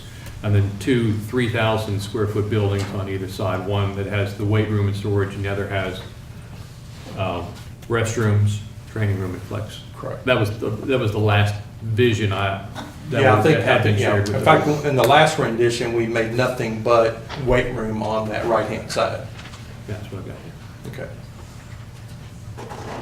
So we want to have those, conversations as to what kind of training room in terms of being able to tape, and whether that could be a single venue and not be a men and women's kind of a thing, but how that could work. And then again, looking at restrooms, coaches' offices, the storage, We had one large storage room in our last rendition that could be maybe gated off or fenced off in terms of like a chain link paddocks and stuff within a larger area. So if, in terms of the process, if the BG1 as proposed was approved, it would move forward onto KDE. Then some sort of group, committee, subcommittee, the working session could start getting the nuts and bolts of this. And let's say that the result of that was the field house was, I don't know, trimmed a little bit. Just say it was trimmed 1,000 square feet, just for example, and maybe that took 200,000 feet off.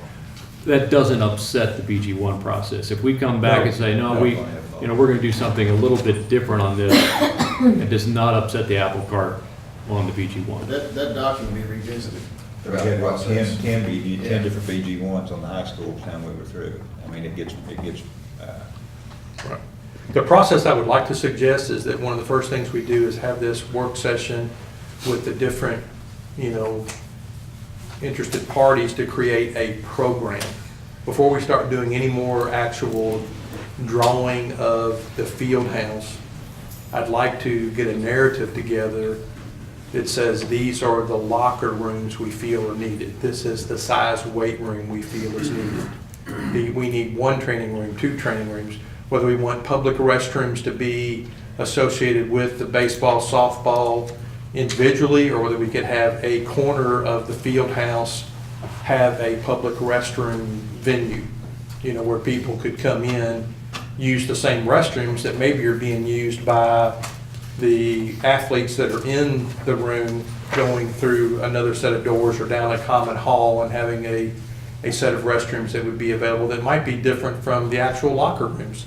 So you could open the field house up to, the general public, to teachers. We've had several different districts that actually got some grants and did some employee, hours for a weight room and a cardio room that they could come after hours and use the facility.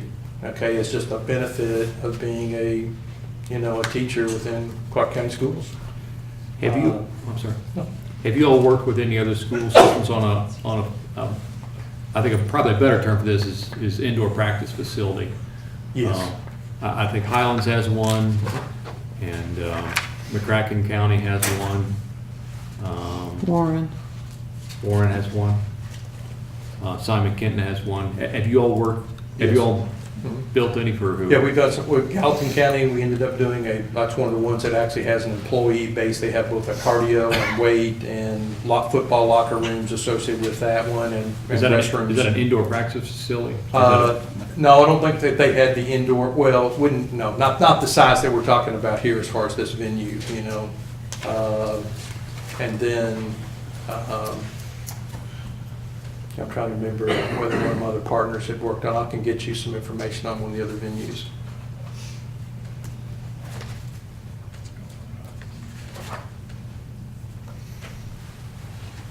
So again, from our perspective, this was a conversation to see if there was an interest in trying to start the process.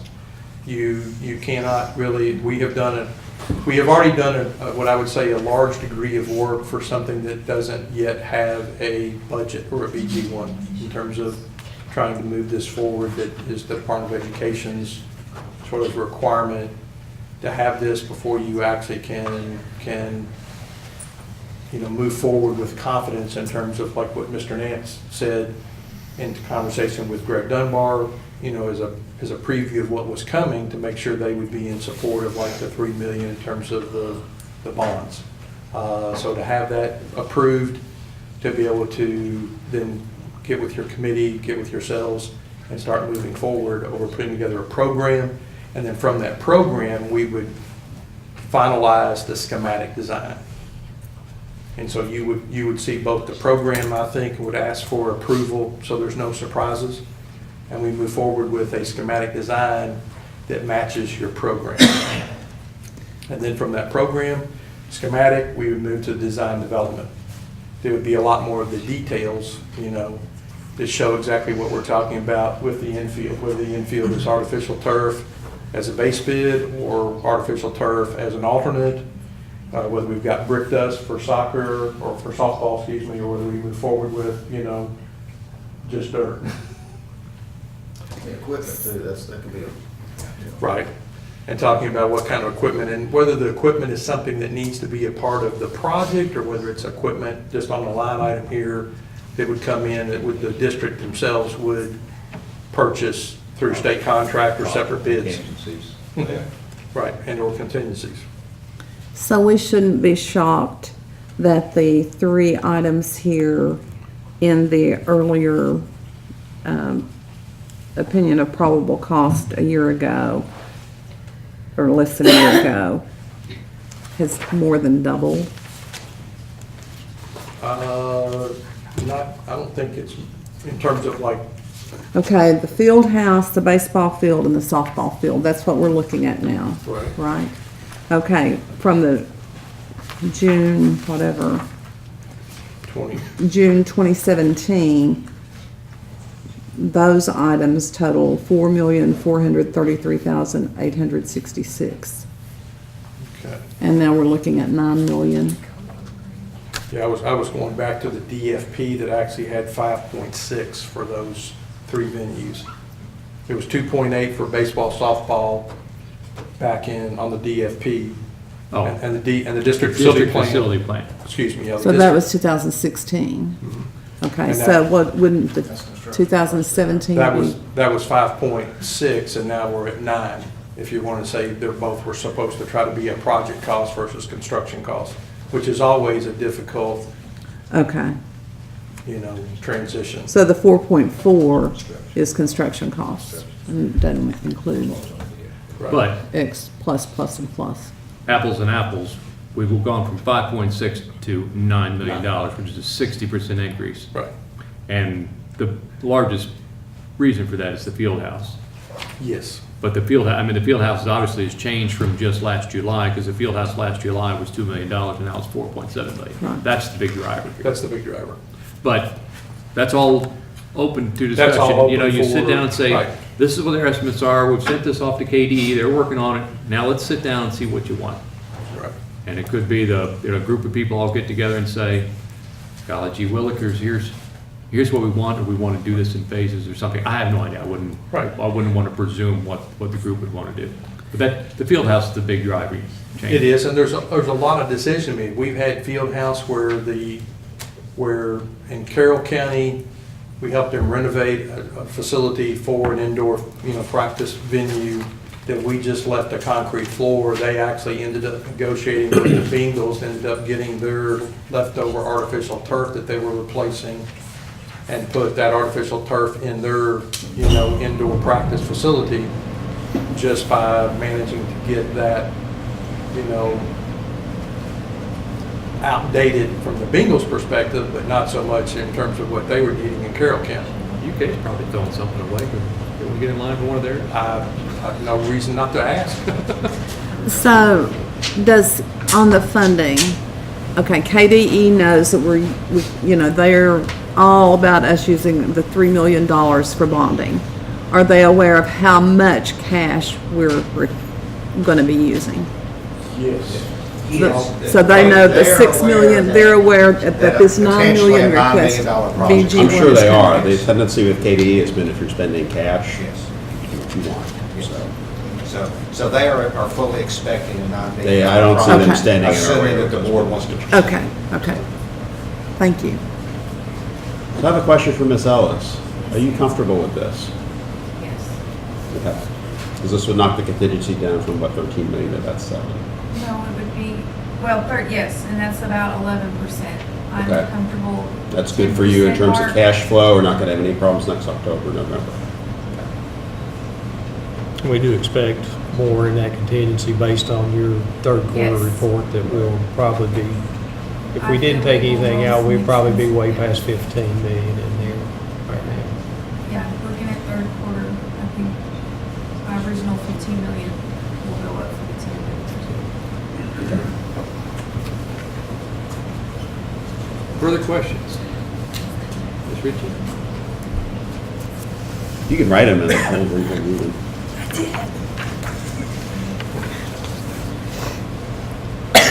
All right. Okay.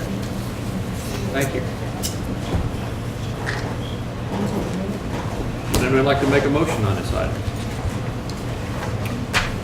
I'll make a motion to approve proposed BG1 for the completion of the George Rogers Clark High School Gymnasium Athletic Fields project. Motion by Mr. Peridot, and I will second that.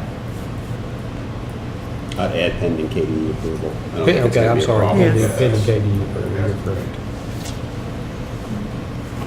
It was a sizable issue with last year. I guess I felt that the BG1 was a submission to KDE. Oh, they may tell you to change the numbers. I doubt it this time. Okay? Any further discussion on this? All right, all those in favor, say aye. Aye. Aye. Any opposed? That motion passes 5-0. All righty. Do you want to forge ahead or take any breaks? It's 10 o'clock and I turn into a pumpkin in 20 minutes. We got teachers that have to go and principals that have to be principals, so let's move on expediently. All righty. I can do that. Item 15, consider approval of pay application number 4 to Codell Construction, contractors and suppliers for the GRC High School Gymnasium Athletic Field Project in the amount of $488,474.51. The details are in your all's packet. Do you want to hear anything from Mr. Summer on this? Okay. I'd like to make a motion that we approve this pay application number 4 in the amount of $488,474 as has been reflected in our packet. Second. Motion by myself, second by Mr. Peridot. Any discussion? All those in favor say aye. Aye. Any opposed? The motion passes 5-0. Number 16, consider approval of change order number 5 to ABR Construction for a credit in the amount of $50,000. And this was I what you move. just, Oh. Go ahead, Don, explain. what you discussed in your special session. Yes. For eliminating subcontract markup to get another contractor to train. It was in our packet. So, in the packet, this is going to save us $50,000 on the project. We appreciate you all finding that savings for us.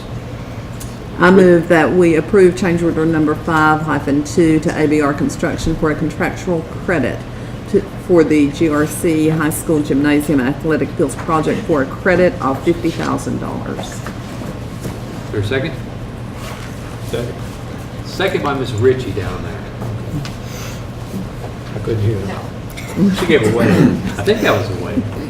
All right, any further discussion? All those in favor say aye. Aye. Any opposed? No. All right, that motion. I know that's for credit, but I said. But you I wasn't said gonna- no I was not change going to vote orders. in affirmative of any change orders. Okay. All right, so that motion passes 4-1. Item number 17, consider approval of pay application number 1514-00006 to Ross Tarrant Architects in the amount of $29,270.52. This was also the details in your packet. You don't want to hear any more explanation of this or have any questions? We need to pay our architects. Okay, motion. Second. All right, so I have made the motion. Second by Mrs. Hicks. Any discussion? All right, all those in favor say aye. Aye. Any opposed? That motion passes 5-0. All righty, internal board business, we have nothing on the consent agenda. Typically then we'll go items 18 through 33. Would you all like to hear anything, any specific questions on items on the consent agenda? No. All righty.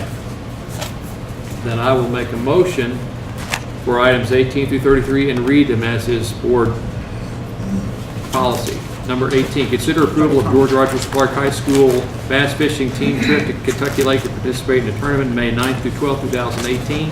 Number 19, consider approval of George Rogers Clark High School orchestra trip to attend the Cincinnati Symphony, May 12, 2018. Number 20, consider approval of George Rogers Clark High School bass fishing trip to participate in fishing tournament June 14 through 16, 2018 in Eddyville, Kentucky.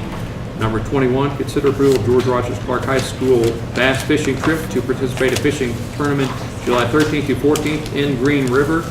Number 22, acknowledge the 2018-2019 KEDC membership agreement.